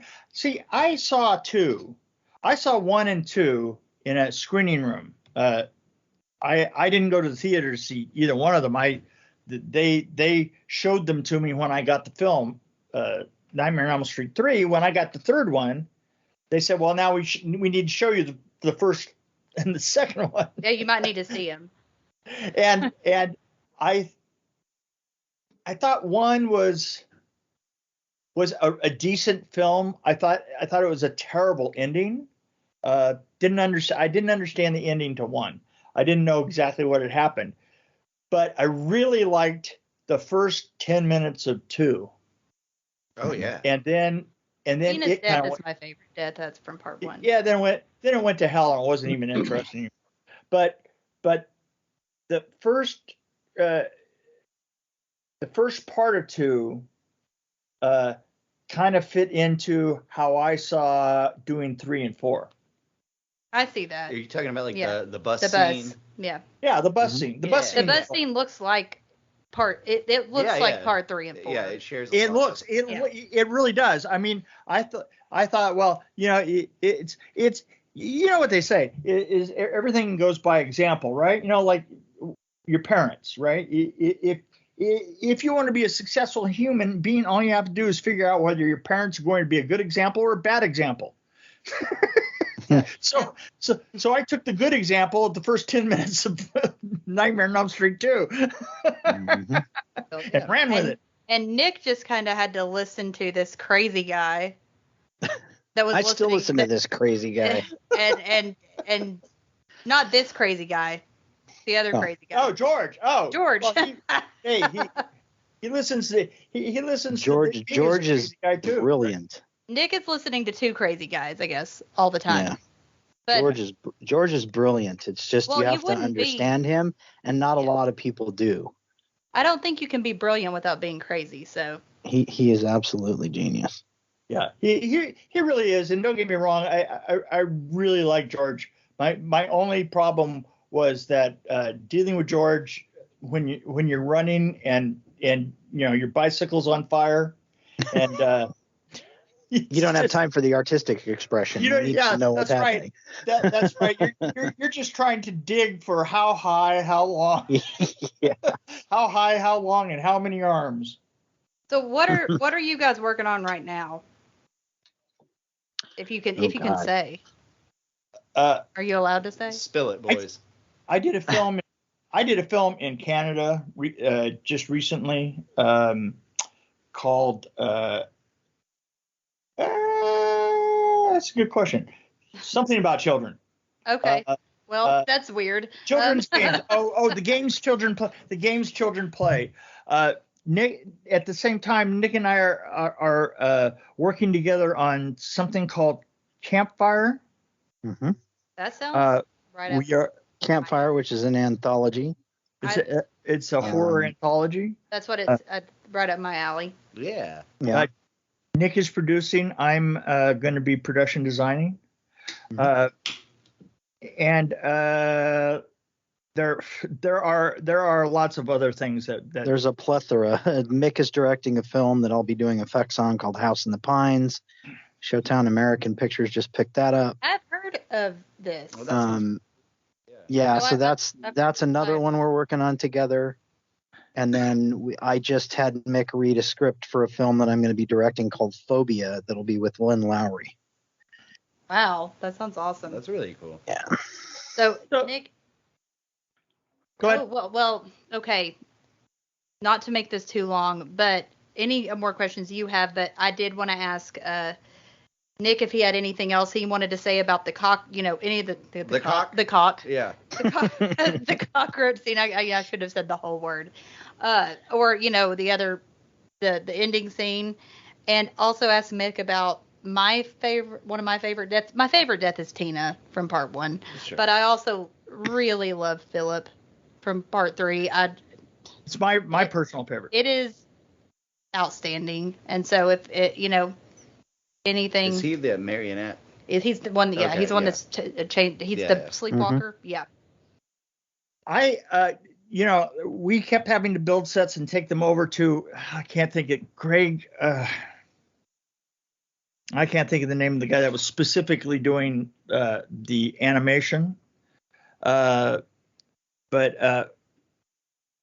we were over there and we delivered the living room to his parts of the living room to his shop so that he could do the claymation, right? And he did claymation of Freddy coming up, and then he went on to do the cutting of the slicing of the arms, which to me, I have to tell you the concept of it as written. I didn't quite understand it. I mean, I understood it. I just didn't know exactly what the makeup effects artist concept was going to be in the end. Mm. And I got to see the original assemblage with Rachel Talalay. We went over to the place where we were editing, and they had a screening room, and we had shot the puppeting part. And that's what we saw, and we dealt with on location with this big rig that held the arms up, up as he's walking down the hallway, right? And it held the veins up. And then we get to see it all assembled. And this was before the MPAA got a hold of it. This was just a rough assemblage. Oh my God. I'm telling you, it just watching the whole veins come up out of both arms and legs and then puppeting him down. I'm telling you, it absolutely creeped me out so bad. It's pretty such disturbing. It was so fucking awful. You just, you were walking out of there, with your arms crossed. I walked out of the theater with your arms crossed, hugging yourself as close as fucking possible, and going, "Well, that was really terrifying." I'm sure, but yeah, great effect. I can't imagine how much they cut out of that. Oh, you know what? The thing is, Nightmare on Elm Street. That was Nightmare on Elm Street's MPAA fight. That was that part 3. Yeah. I mean, everybody, scene. Right, was that scene. I mean, and the way that you fight them is that you would like literally take it back and cut one frame out. I mean, and this is editorially speaking. This is in the old days when you chopped, you literally took a frame Cutting out. Celluloid, yeah. You're literally cutting a frame out and turning it back in to see how much you can get away with. Or something ridiculous like I heard, like with Hellraiser, Clive Barker, during there's a sex scene in it where they would only allow him 3 spanks as opposed to 4, and it's like, what the fuck, man? Like, what does it matter? Like, it's already dirty, and like, bondage and sadomasochist. Literally, it's like you only get 3. It's like they're being run by a bunch of Scientologists. I wonder if they are. A little on the nose there. Yeah, very much so. Believe me, I've worked with them. But I worked with the director. Tom Cruise in now. I worked with the director that was. I worked with the director that was a Scientologist one time, and literally I walked onto the set and he goes, just the green on this wall is like it's a little too dark. And I go, okay, well, and knowing him, he goes, I think that we need to lighten it up by like 20%. And I'm not shitting. I turned right around in front of the whole crew and I said, you know what? I think the best I can do is like 12 and a half. And we literally sat down there and did a negotiation between 12 and a half and 20% and finally came out to 16% with me turning around and going, what the fuck is 16% of dark green? Yeah. Sweet, sweet Ronnie, Hubbard be thy name. Doesn't make any sense. So when I say Scientologist, I'm not kidding. I know how you were saying. Yeah. Well, Nick, did you have anything else you wanted to say about your time on part 4 and et cetera? Well, not much more, but I mean, overall, I was just so blown away at how, like, with all the challenges and despite all the challenges we had some mishaps and things like that. The cast and crew of that film just really, everybody pulled together to make some amazing shit happen. And, and it still shows today, and the greatest thing I'll say about all of the films I've worked on, I don't think that there's anything quite like the Nightmare franchise, that we're all still very friendly with each other today, more so than probably any other film I've worked on. Yeah. You can tell in the book. Did you guys both get to work with the Fat Boys on the Are You Ready for Freddy? They're both credited. I've got Crushin' and Fat Boys Are Back on vinyl. Did you get to meet the Fat Boys? Is really that's pretty much what I'm at. Yeah, I have a great Fat Boys story. Awesome. So yeah, so we're fat boys. We're hanging in the parking lot, and the thing is like everybody that was on the video had to like put in like 45 minutes or so of babysitting the fat boys. Oh yeah. Yeah. Because it was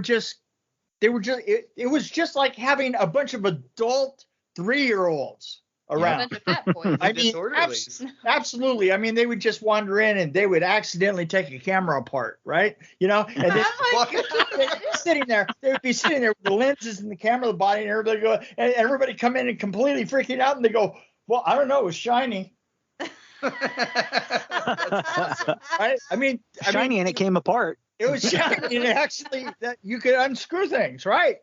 So everybody was like really careful so when I was watching them, we were out in the parking lot, and we had all these little scooters that had been promoted, right? And I think the scooters actually wind up in the film, right?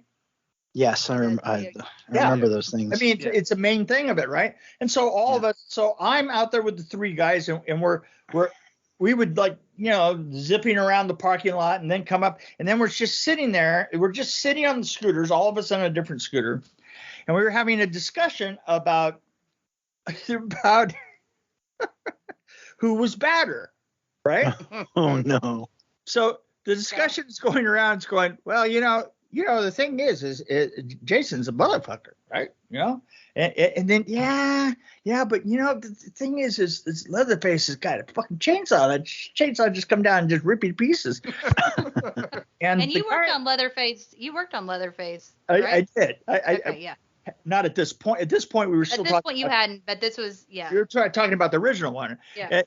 And anyway, this discussion is going around, and everyone has like a different. And I can't think of the name. The shortest one that had the gold teeth, right? I don't know their names. He's standing there.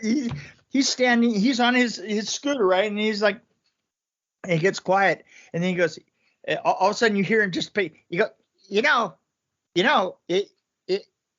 it's just I don't care what you say. It's Freddy. You know why it's Freddy? Because he come and get you in your fucking dreams. I swear to God, I laughed so goddamn hard. I literally fell off the fucking little. That's awesome. Another question. And so to this day, all I have to say is, you know what? Fuck yeah. It's fucking Freddy. You get it in your fucking dreams. That's get you in awesome. your dreams. And Nick, you had to babysit him as well. I don't remember having to babysit him, but I remember all the shit that went on with the scooters. We were trying to jump them over things and right. We just stupid shit all the time. I think that they sent. I think they sent us 10, and we probably returned 2 that actually. Sounds about right. That sounds a lot more fun than the movie, like to work on. Okay. Much more tomfoolery, I think. Yeah. Oh yeah.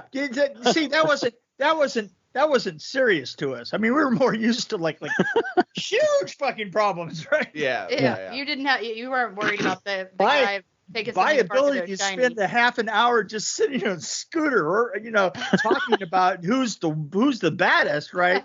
That awesome. Never happened to me.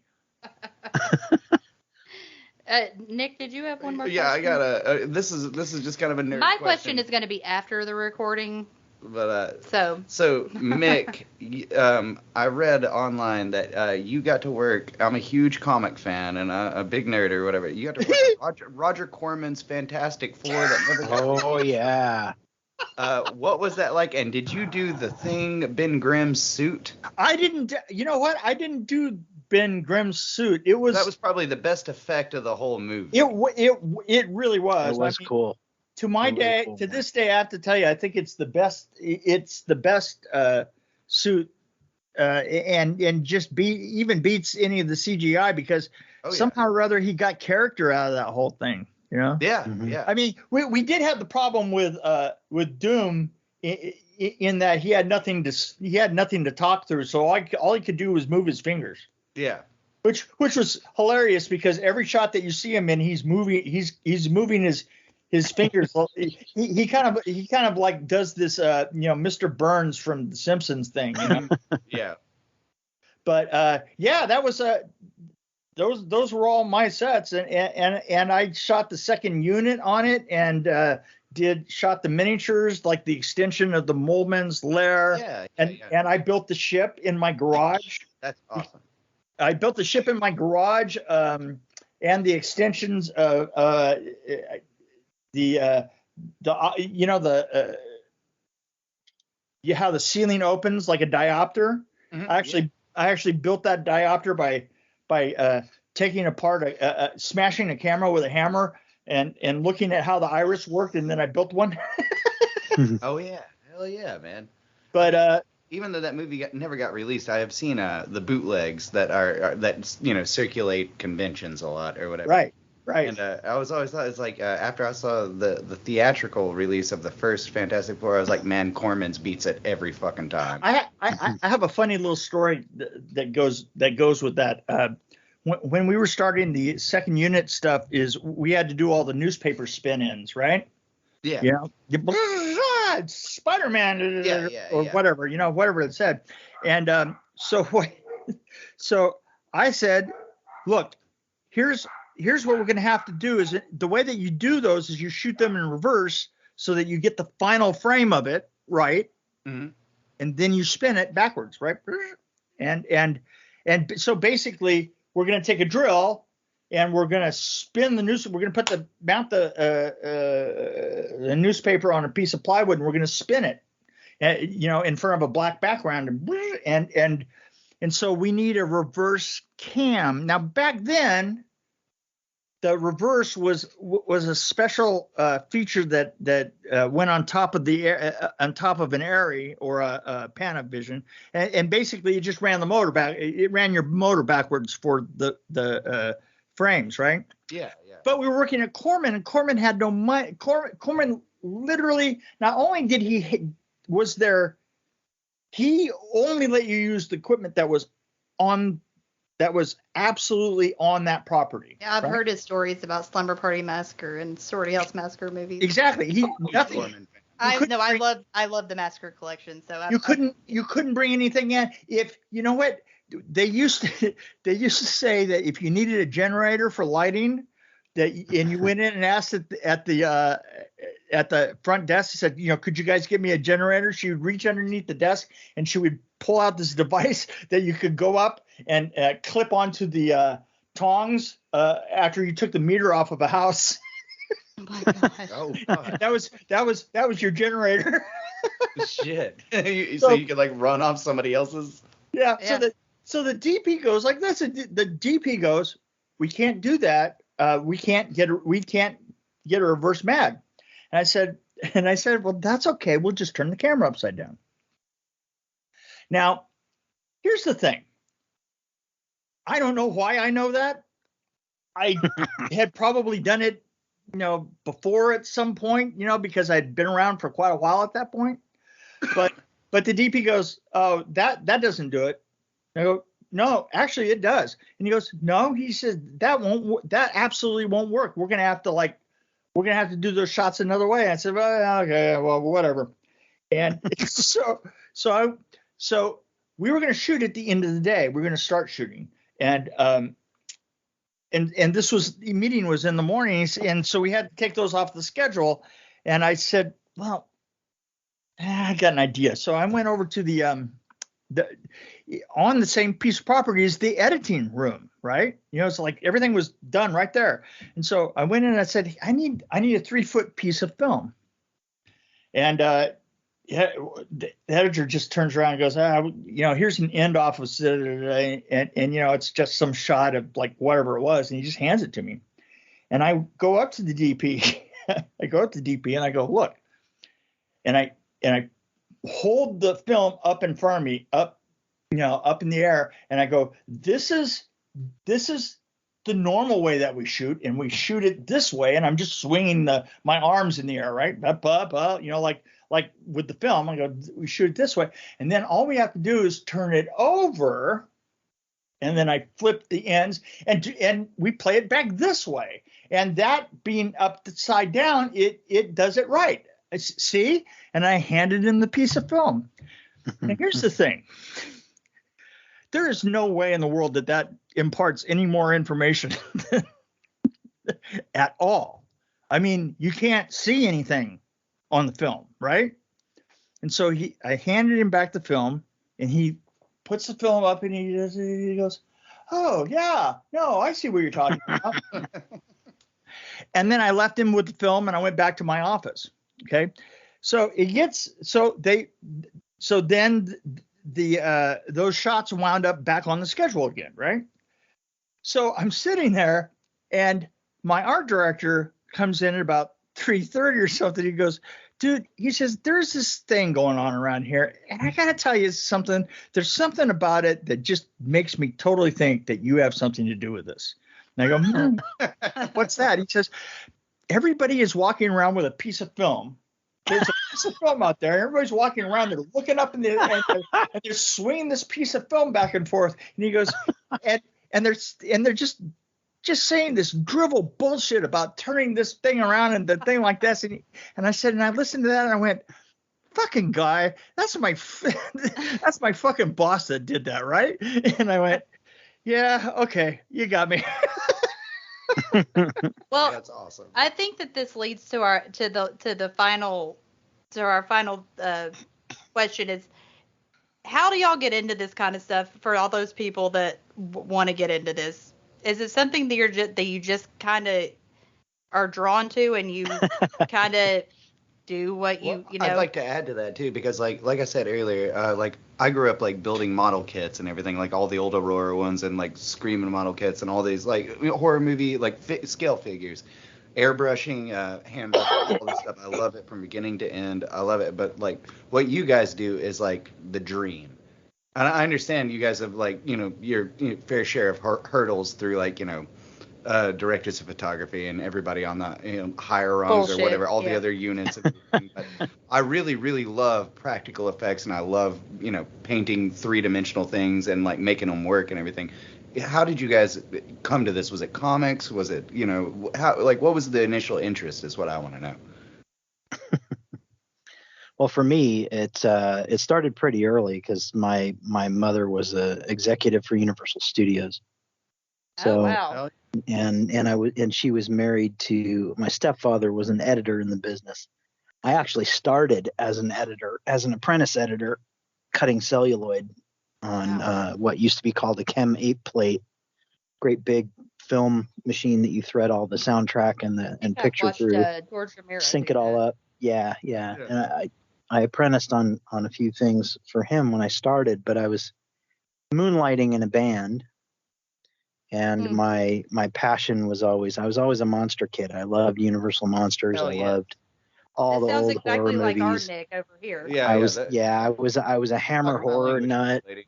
So I in my bands I wanted to do really theatrical weird shit. And at God, I don't know how old I was, but there was a guitarist I was working with. I was looking for a place to live in Hollywood at the time. I wound up moving in with my guitarist, and the other roommate was Steve Johnson. Okay. So and my guitarist's brother was Kevin Brennan, who worked for Rick Baker and some other folks, and he's a really talented effects guy as well. So I had these two, effects geniuses living in the house, and I kept bouncing ideas off of them for the, stuff I wanted to do on stage. And eventually, Steve just piped up and said, "Hey, well, I've got this film. Why don't you come make Rubber Monsters?" And hell yeah. That was kind of the end of it, Or the beginning. I gave up music for that, And Mick, what about you? My sister was I always did construction, and whenever I got bored, I would switch to another type of construction. And I lived outside of Hollywood, out in San Bernardino. My sister did costume design for off Broadway shows that you literally paid to be part of the crew on a show. Yeah. Little black box theaters. Right, the little black box, under 50 people, all that kind of thing, right? Yeah. And one of the directors got this $5 million Canadian film called Play Safe, and he gets this $5 million job, and it shoots in LA. So CJ comes to LA. And the thing is that there's something about I mean, he knows that he doesn't. The director knows that he doesn't know what's going on, so he can't hire somebody that's. He has to hire people that aren't going to reveal that he doesn't know what he's doing. So he hired my sister to do all the set painting and the design, right? And so my sister had the same problem. You know, she couldn't hire anybody that was from the crews in LA. So she hired me to come in and paint, and I painted a robot, the Asta robot, which is really weird. Is that job went away, and I went on in Hollywood, and 2 years ago, I mentioned that robot, and some Canadian guy oh my God, he says that played after school. It was called Play Safe. That played after school for 40 years in Canada. Canada. On TV. Right around Degrassi. And I was like, holy shit. So my little robot, was there forever. And I have to tell you, the thing is the way that I actually went from there to being a production designer and getting, is into the business as I did, is that I never made any adult decisions in my life. Well, there you go, Nick. I mean, you can't. Not you, Nick. This Nick that's on my end. No. Because people would always offer me great jobs and say, you should be doing this with your life and and I should have gone to school and all the rest of that. But no, I would just turn around and go. Somebody come in and say, well, let's do this film, and I go, fucking, I'm on it, Hell yeah, man. Hell yeah, I think that's the way to do it. Yeah. No, just stop making adult decisions. Well, listen, I unfortunately I did it with children. I did it with children and a wife and everything. Yeah, I think you're talking to his language. I think my parents would say are unfortunately talking my language as well. But yeah. I did go to school, but I'm not doing anything with my degree. Most professional thing I've ever done, besides being in a band and touring around, is and now I'm working with graphics as a silk screener. So like we were talking about earlier, with working with silk screens and everything. But yeah, man, I love what you guys do, and I'm glad you guys are still doing it. It's a very, very like I said, that's the kind of stuff that I'm very interested in. I'm just in a different part of the country, and I do what I can. But man, I love what you guys do. Like it's inspiring, even whenever I work on models in my little art room at my house. And we're sorry for taking up so much of your time. Thank you for being with us. This has been wonderful and enlightening and hilarious, and I think everyone will get something out of this. I hope so. I mean, well, if they're listening to something about Nightmare on Elm Street and they don't want to hear about this, then if they don't like it, they can fuck off. Yeah. So, thank you guys so much. You're welcome. Of course. Yeah, I mean, just nothing's better than talking about mistakes I made 40 years ago. Well, the most beautiful mistakes. Dude, I watched that mistake last night and it was the shit. I don't like the mistake I made you last night. The mistake I'm about to make in the bathroom. Well, now most of my mistakes have to go with burning dinner. Yeah. Well, yeah, mine go with. Yeah. Well, we won't go into what mine go into, but there are mistakes made. But thanks, guys, and everyone. I think everyone's gonna fucking love this. This is amazing. I think so. Okay, so we're gonna talk about our favorite deaths. So it's gonna be there. Obviously, all three are our favorites, but we have to go in order. So, Brad, what is your third favorite? My third favorite is Joey from number 4, because I really like the waterbed. Oh, yeah. Like he was almost on that's my like list. a nightmare I think I've had. It was like getting trapped in a bed or something. I think it's such a cool visual. Well, that's a death I remember for a long time. Freddy knows Joey so well. In the third one, he does this. He keeps giving him girls. Yeah, like he knows exactly what that prepubescent boy is, or that pubescent boy is into. He's just like, yeah, man, hey, what's up? So, but in number 3, Freddy makes out with Joey. Yeah. You know, like. Oh Yeah. yeah, because he's playing the nurse. Yeah, and everyone wants to talk about number 2. Yeah. Have you seen the outtakes from that scene where they had that lady in the Freddy makeup? No. It was supposed to turn into Freddy, so She was it's supposed to turn into straight Freddy. up in the thong and topless with a rubber England head. We'll look it up. It's Okay. fucking You gotta cool. see this. You can see why I didn't make it. Oh, yeah? All right. It didn't work. What's your third favorite? Okay, from Freddy's Dead, Carlos, the hearing aid, where Freddy takes and he like stretches out. It's like kind of weird and psychedelic, but he stretches out. He has this tiny little chalkboard and he like stretches it out and then he stretches it out again and he starts like rubbing his his finger knives on it, his blades. And he's got this weird like scarab looking like hearing aid in the side of his head. Carlos does, and then finally after his head's throbbing after all it's heightened his senses or whatever. Because, he's a deaf kid in one ear or whatever. But his head just fucking explodes. Yeah. It's like, I don't know. I think it's awesome. I also like in that scene how they they like say fuck the rule of threes and like Freddy goes from one pin to like a handful immediately. Yeah, it's not 1, 2, and then 50 or whatever. It's just like 1, 50, and then the next gag. Yeah, my third favorite is Jennifer from part 3.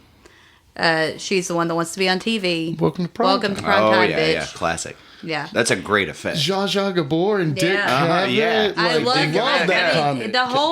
The whole build up of that scene with her like putting out cigarettes on herself to stay awake, and then she's watching that happen. And then she goes up to it, and he comes out, and he ad-libbed that. That was not in the script. Welcome to Primetime, bitch. He thought of that all on his own? Yeah. Wow. Amazing. I know. He said a one-liner and then bitch. A true Robert genius. England. A true So genius. which is the better cameo? Zsa Zsa Gabor and Dick Cavett or Wally George and Damn Yankees at number 5? Or Roseanne Barr and Tom God. Rodder. Well, no, it's like the television. They have like Wally George versus Damn Yankees, which is so funny because it's like a right-wing person yelling at Ted Nugent, which is so funny. Like that how the didn't times have age well. changed. Yeah, how the times have changed. Dick Cavett and Zsa Zsa, definitely, but the other one is funnier. Yeah. I'm trying to renounce my fandom of Nugent's music just because of the complete piece of shit he is. Whatever. Stranglehold's still a fucking awesome song. But he doesn't sing it. He's no Johnny Depp. He doesn't sing. Okay, so Brad, your number 2 favorite death. Number 2 was a death I fell in love with this run through. It was Dan from part 5, the motorcycle death when he gets all Setsuo'd. The Iron Man, the fuck out.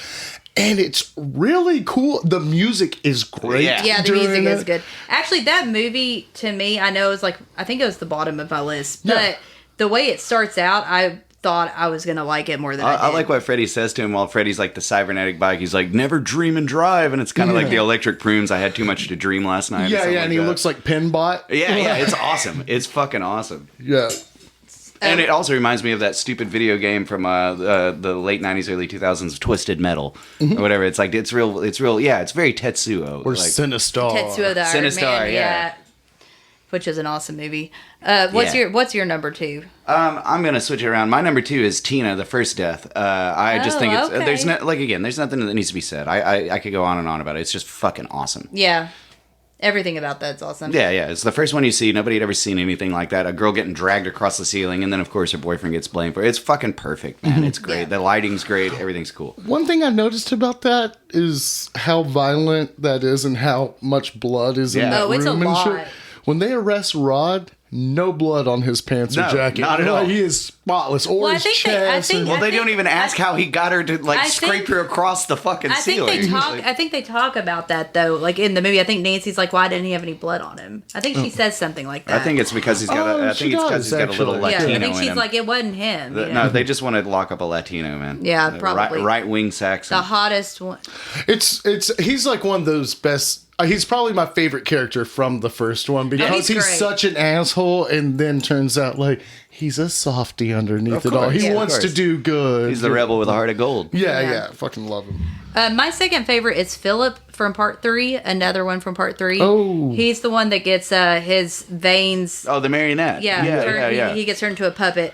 and That's then an awesome fucking thrown scene. off of. I like the building. claymation whenever Freddy turns into the puppet and then gets down. And then it's awesome. And when he pulls his veins out, it still hurts to watch. Oh yeah, like being pulled out, and then he's just like walking, but he's a sleepwalker, so he just looks like he's walking weird.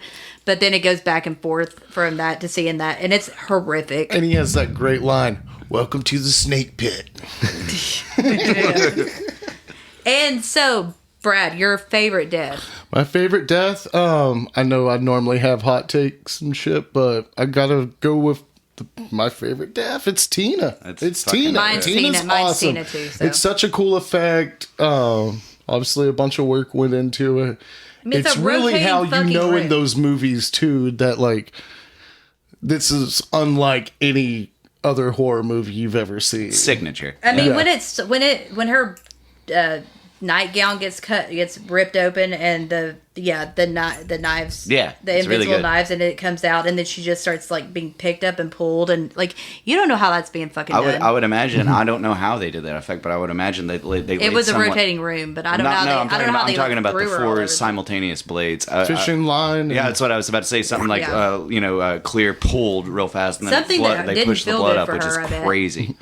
But it was so fast and everything, and it looked real and everything. But what's your number one favorite? Because everybody knows this. It's Debbie, the cockroach transformation from number 4. Man, that fucking effect is so cool. And that chick's like, she hates bugs. Of course, they have to build that shit up. Give her a little bit of a backstory. And then she's like a lifter. She lifts, she gets swole. And but yeah, then she Freddy pushes the weight down on her arms, and her arms just crack. Yeah. And become like cockroach arms, and then that part where she gets caught in the fucking Roach Motel wax. The Roach Motel wax. And we talked to the guy. She pulls her fucking face off, and then you get her voice goes from screaming to and then Freddy is like, yeah, what does he say? He's like, you check in, but no one checks out. And then he squeezes the Roach Motel, and all that fucking goo comes out. And it's what a great effect. Nick and I recently went to Franken Con and met the special effects guy from Part 4. Yeah. And that's the goo he was talking about. Yeah. That stuff is There is a really cool story behind that if you buy it. That is my favorite. And I've got 2 honorable mentions. Yeah, mine was, what was my honorable mention? It was Debbie. It was the cockroach. Okay, yeah. So my honorable mention. I think that John Saxon also would. Well, yeah, but my honorable mention death is Julie from New Nightmare, because it's a hail back to Tina. She gets scraped across the hospital roof or ceiling or whatever. Yeah. But skin the cat. But in this one, it's extra sinister because you have a kid watching, so it's super cruel. And then my other honorable mention is kind of unorthodox. It's John Saxon dying in number 3. Whenever he dies in the junkyard, he gets pushed and impaled. But then right after that, he goes from beyond as a ghost or a heavenly angel or whatever to Nancy, and he goes and says to Nancy hey honey, I really love you. I'm sorry I was such a shitty. Drunk. I'm drunk. I was drunk as fuck. I'm so sorry. So that's 2 fucking parents that have basically from beyond been listen. Sorry, I was drunk. So Nancy had a raw deal. Yeah, I guess I didn't never think about that till now. It's both of her. Well, that's what happens that's what happens when you die. You get to go to everybody and be like, "Hey, remember that one time?" I'm sorry. Yeah. And then you twinkle off, Oh, I got to get an honorable mention in. We didn't know we had honorable mentions. Yeah, I already did mine. Mine's Tina as well. So, and my honorable mention. Who is yours? Mine's Coach Schneider from number 2. Ooh. Because that's a good one, yeah. He was totally about to molest that guy. He was going to do something. Yeah. And then Freddy was like, oh, I'm going to be doing all the molesting here. He's mine. This is my forte. I never really picked up on that, as a kid or even, in high school. And I was like, oh, he's grabbing, the jump ropes and stuff. And he's in the showers and stuff. The balls that are going. Oh, shit. Well, also, and that's such a weird, every once in a while in these slasher movies, there's this, it's not a good moral judgment, but there is a moral, I don't know, the cook and sleepaway camp, or he deserved to. Well, he did. We don't know if he died. One of the weird things about the coach's death or whatever is right before that when he's in the room with all the balls, the poltergeist balls, everything in the room's going. He doesn't really react. He's just looking around, what the fuck, and it's any normal person would be like, I'm fucking out of here. He's just wait, what is this? And it's everything in the room is flying across the room. He's like. They talked about that and when- he has a look on his face like he's gonna blame the kid Jesse. He's gonna be like, "You did this." Like, kid already got blamed for an exploding bird. You It's know, also weird. Did he walk that kid from a gay in bar, leather gear? yeah, to the high school, Presumably, let's say 9:30 p.m. yeah, from a leather bar. And if someone found him, just be like, "Oh yeah, I got my boy running drills." Yeah. It's so weird. Oh, yeah, I don't it's know. very strange. It's okay. Yeah. So, let's do, Nick and I will do our favorite final girl, and then we'll let Brad have his favorite final girl as a special guest. So, who is your favorite final girl? of the Everybody knows series? it, man. Jesse Walsh, the scream queen himself, Mark Patton. Yeah, he's Which great. is strange, not because in general, final boys do not work in slashers. Yeah. Well, I will say this too about this. Like, in all actuality, my favorite one of the series is number 2, but I think number 1 is a better film. I love number 2. I think it's the best one. It's the one I always go to watch first. Yeah. But yeah, Mark Patton, Jesse Walsh. My favorite final girl of the series is Alice Johnson from 4 and 5. Yeah. She survives through both of those, doesn't she? Yeah, she's the only person Only who one. saw. And she's a fucking badass. And there's also a picture. Does Nancy survive? No, she dies in part she 3. doesn't. Oh yeah, she does. Yeah. Okay. And also, there's a picture of her that I found that she kind of looks like me, so maybe that's another reason. But not really. I just Are like you the Dream Master? Well, yeah. I'm pregnant with this love child of Freddy. I wouldn't joke about that in this day and age. When we first met, Better be you were careful. the dream student, bitch. The But now- bastard child of Steve. Steve Harrington? 1,000 Steves. But my dog or the character? Whichever one you want. It would be the character, not my dog. So, Thank Brad. God. Well, I mean, yeah. So, I mean, Hey, whatever you do, whenever the lights are out and the drapes are on, I don't give a shit. Stranger Things season 4 just came out. He is looking just as good as ever. Can we talk about Johnny Depp again? 30 years old, so a lot older than I thought. Anyway, So he's legal. he's very yes. All right, back to the So, Brad, who's your favorite final girl? Well, you always have me on for the hot takes, and I'm going with Lori from Freddy. No, I'm just Lori from Freddy versus Jason. No. The worst, like maybe the worst final girl of all time. Yeah. No, this is such a rare occasion. I can't believe we get to share this gonna be moment. Nancy? My favorite final girl is Alice. We never agree on my anything. God. Yeah. We never agree on anything. I love yeah. Alice. Like I said, this time what I've learned is I think Dream Master and Dream Child are the shit. They're the ones I'm going to be revisiting before any of these other movies. I think Alice is so cool how she starts off so innocent. It becomes this badass, like, throughout time. It's like a she's Sigourney the- Weaver-esque thing or She's something. the to where most it's like- innocent of, I think, all of the characters at the beginning. Like her transformation, she starts out as probably the most innocent of anyone. Yeah. One thing I did I notice don't about... like that no one said Nancy. Yeah, well, I mean, She's get that not- that's a she's not one of my puppet. favorite final girls. It's like me, saying my favorite is number 1, and Tina is one of the. It's a classic. You know, Yeah, but it's Nancy, it's Heather Langenkamp. but I still don't. I wouldn't put. I don't even put Nancy on my favorite final girl list. I don't put her. I don't put Jamie Lee Curtis in anything, and I don't put fucking Neve Campbell, and I don't put who's that other bitch that everyone? Oh, Alice from Friday the 13th. Get out of here! They're just not on my. Y'all make your own damn list. Yeah. Like it's my list. Tell us how you really feel. Well, that's what shit I got from. Why isn't she on there? Why isn't she? I don't know, because it's my list, not yours. So go make one. Fuck you, Heather. I guess she's gonna listen to this and be like, maybe we'll get an interview out of her because everyone's so fucking nice to her. Probably Antagonistic interviewee. Fuck you, Nancy. Yeah. Get her on. Let her say her piece. Yeah, way to really give it to him in part 3. Tell us why you're the best without saying you're the OG. Step Langenkamp. One thing that did bother me about number 5 and Alice is she's having such a hard time convincing her friends that Freddy Krueger is real. Especially and she never brings up, hey, remember like a year ago when I had a completely different friend group and then they all died within the matter of like 3 days? Yeah, and also remember my That's boyfriend about to Dan? happen again. What? Like, remember my boyfriend Dan that just died? That could have very easily impregnated me? Well, and that's what But I mean, like, the whole other thing, it's like, yeah, remember how, like, no, you're my new friends because all my other friends died? Yeah.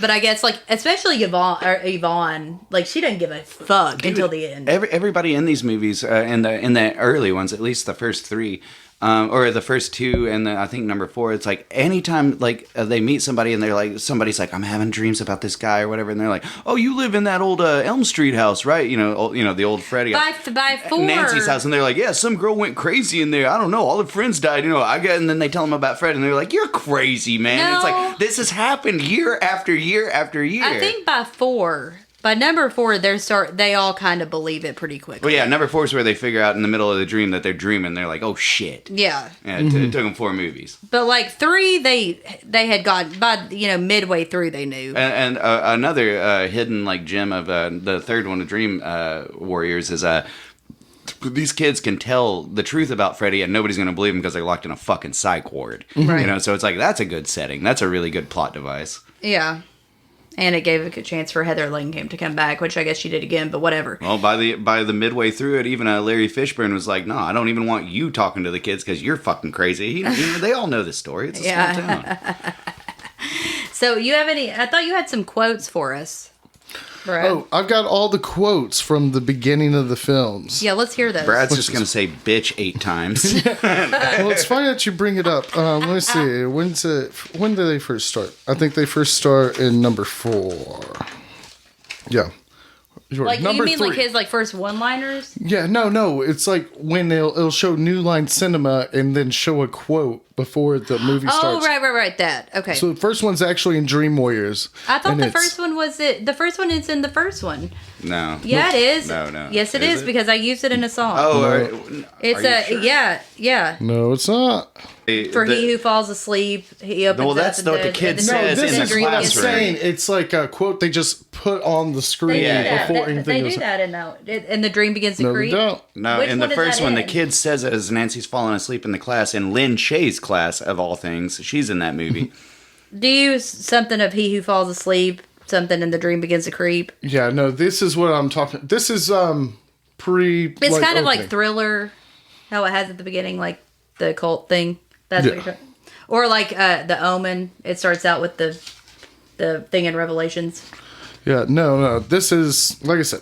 It'll show new lines, shit, and then it'll like show a quote like this, which this is "Sleep, those little slices of death, how I loathed them," by Edgar Allan Poe. Yeah. Same birthday as me.